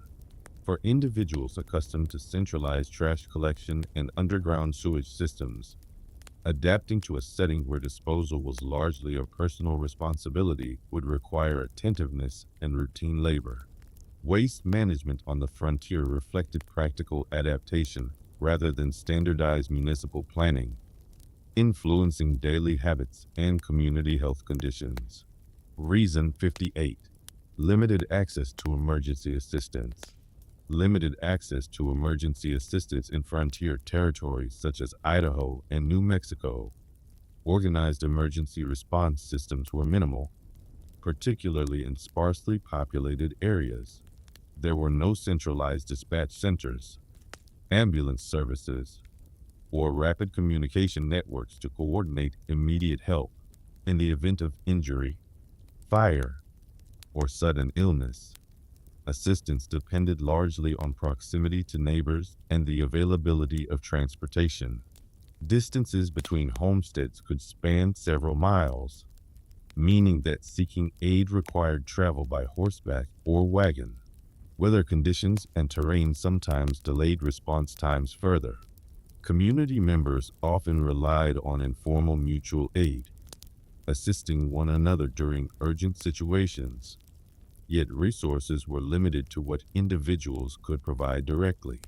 Medical supplies were modest, and specialized equipment was uncommon outside larger towns. Nighttime emergencies presented additional difficulty due to limited lighting and navigation challenges. Without standardized training in emergency procedures, responses varied according to local knowledge and experience. For individuals accustomed to calling emergency services and receiving structured professional assistance within minutes, adapting to a setting where help depended on physical travel and community coordination would require composure and preparedness. Emergency management on the frontier was grounded in self-reliance and neighborly cooperation rather than centralized institutional support. Reason 59. Limited personal privacy.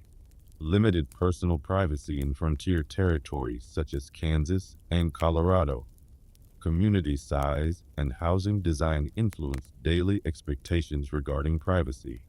Homes were often modest in scale, with shared sleeping areas and multipurpose rooms that accommodated entire families.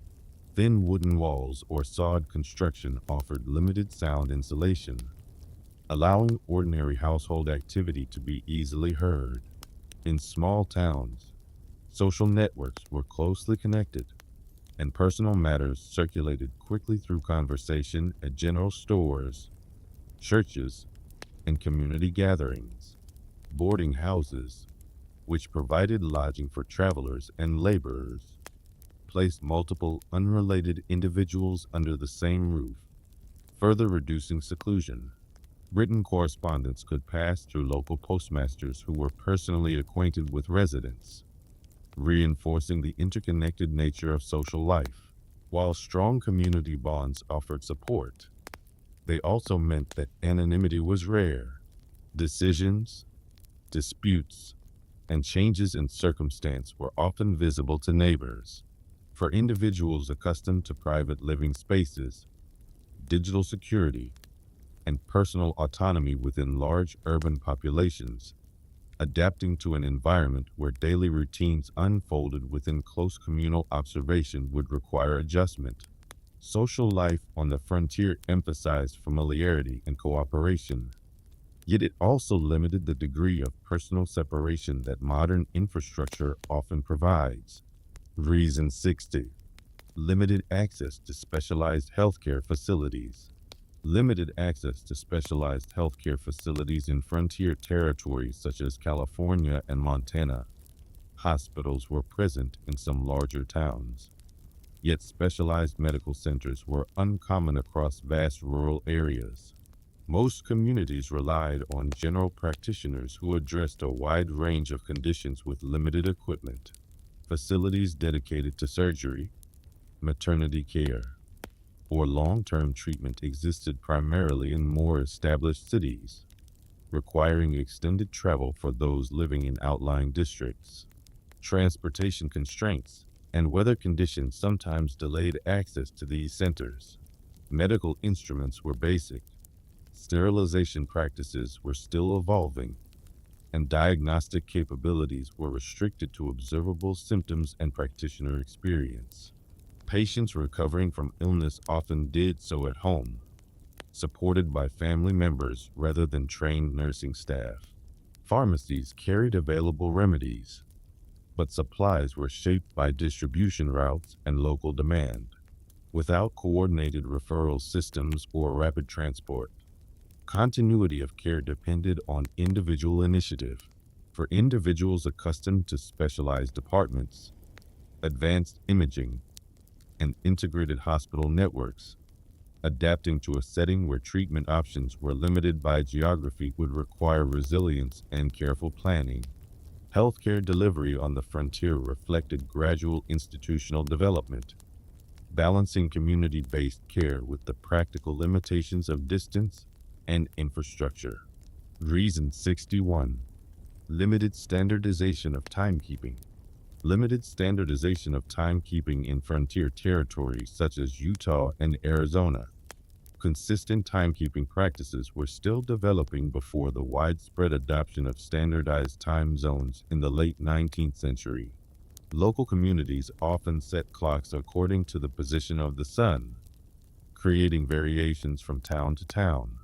When railroads expanded across the region, scheduling required greater coordination, yet uniform time standards were implemented gradually. In smaller settlements without direct rail connections, daily routines continued to follow natural daylight patterns rather than synchronized mechanical precision. Public clocks were not always present, and personal watches were valuable possessions rather than universal accessories. As a result, appointments, court sessions, and commercial exchanges could be influenced by slight discrepancies in recorded time.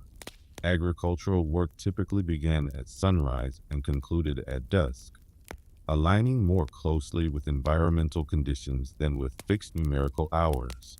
For individuals accustomed to precise digital synchronization across devices and regions, adapting to a setting where time was measured with greater flexibility would require adjustment. The absence of strict uniformity shaped transportation coordination, business operations, and social planning, reflecting a transitional period in which technological expansion gradually redefined temporal organization across the frontier.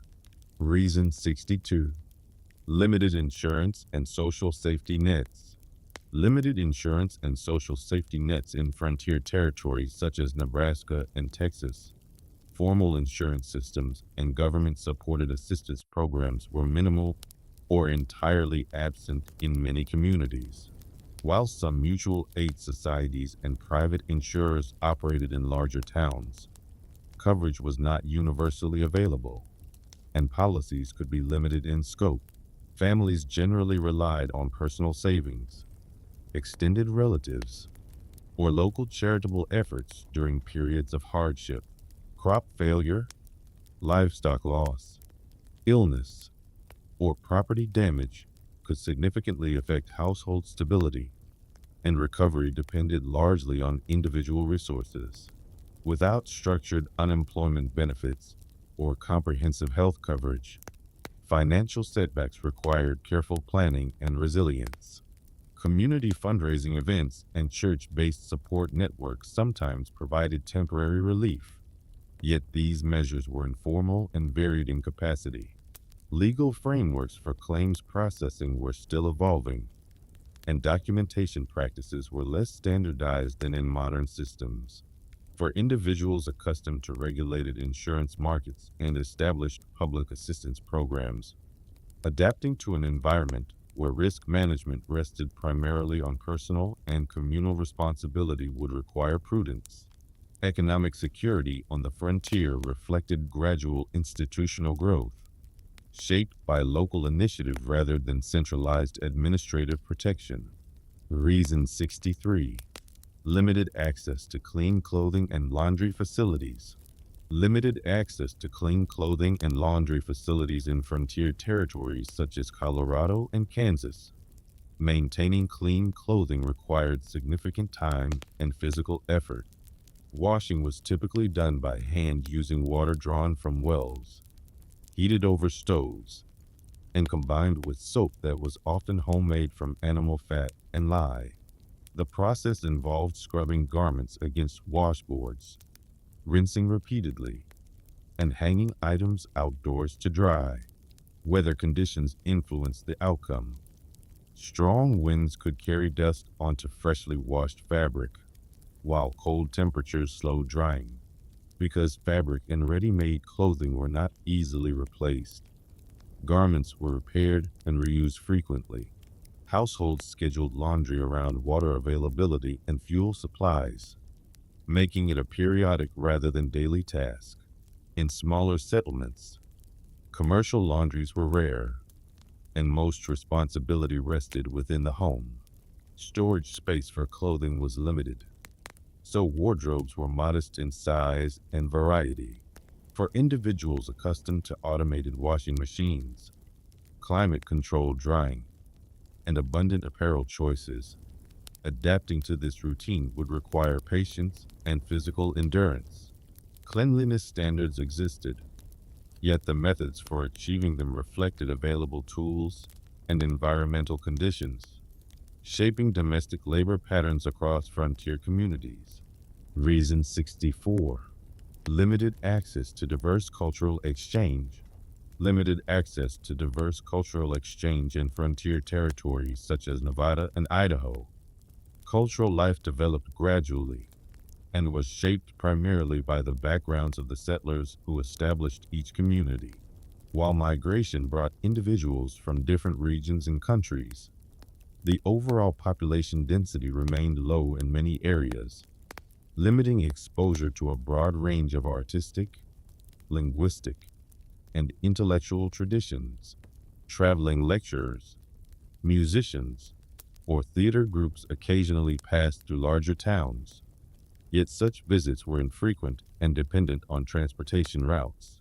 Museums, universities, and formal cultural institutions were concentrated in more established cities, requiring extended travel for access.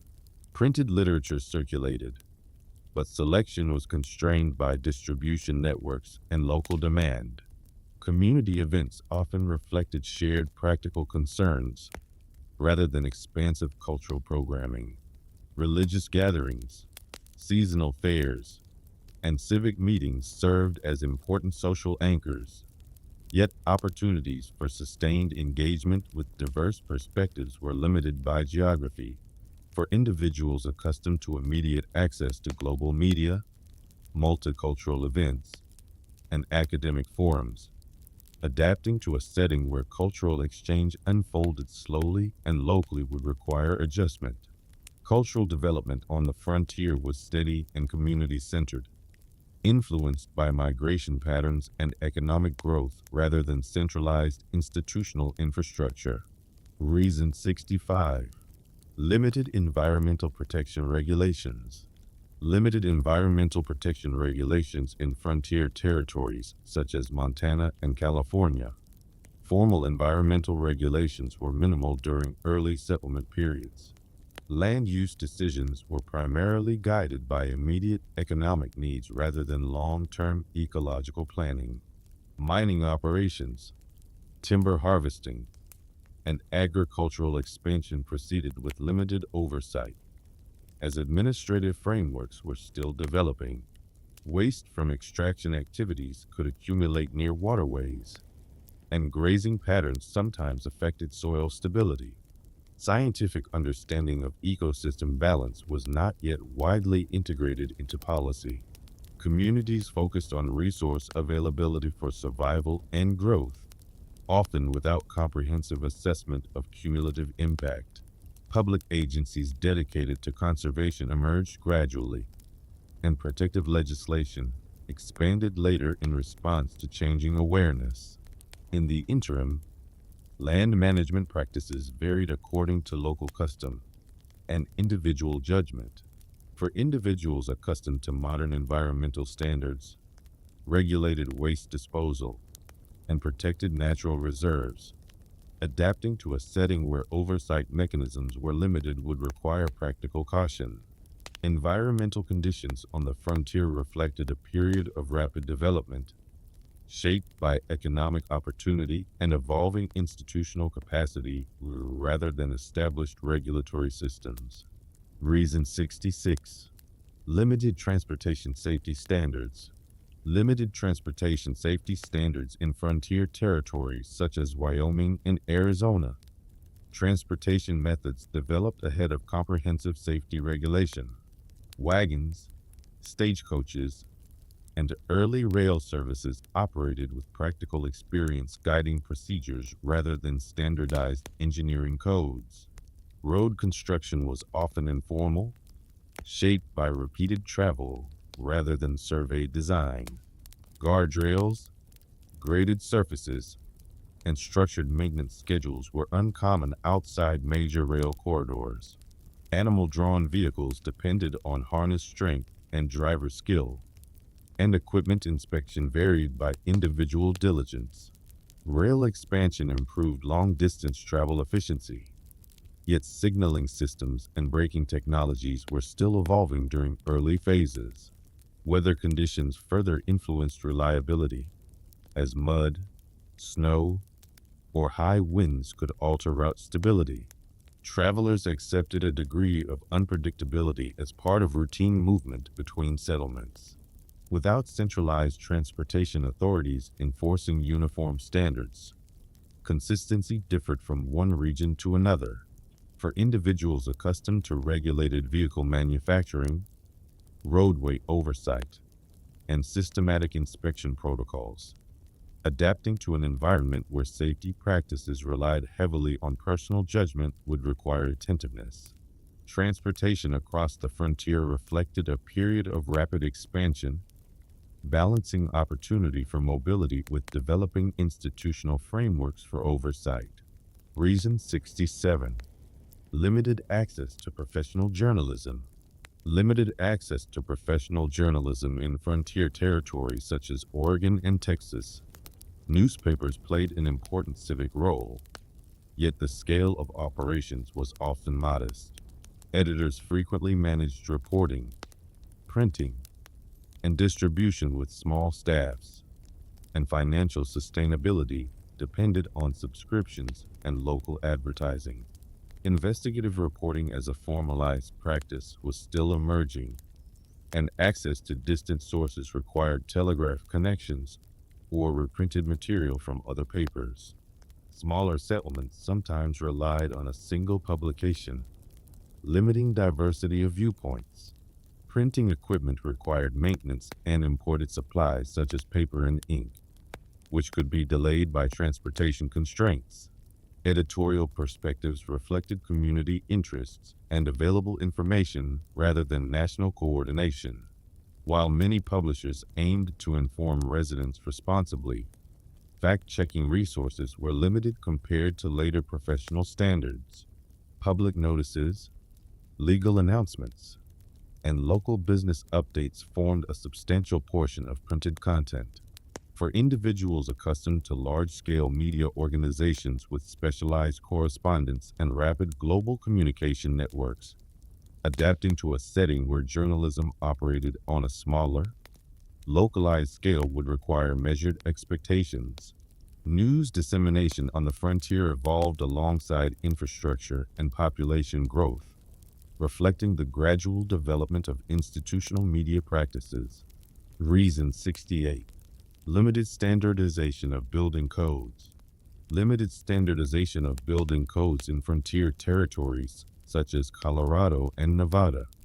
Construction practices were guided primarily by local knowledge and available materials rather than comprehensive regulatory codes.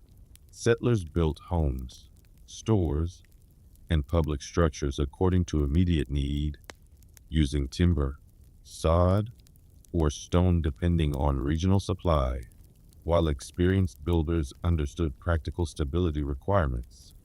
Formal inspection systems were uncommon in smaller communities.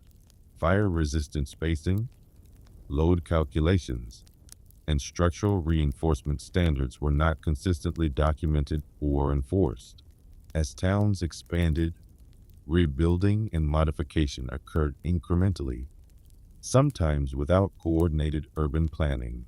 Weather conditions such as heavy snow or strong wind revealed structural weaknesses over time, prompting adjustments based on observation rather than codified guidelines.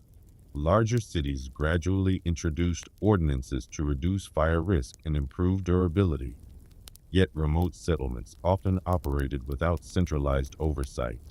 For individuals accustomed to modern engineering certifications, permit processes, and safety inspections, adapting to a setting where building standards relied heavily on craftsmanship and experience would require caution.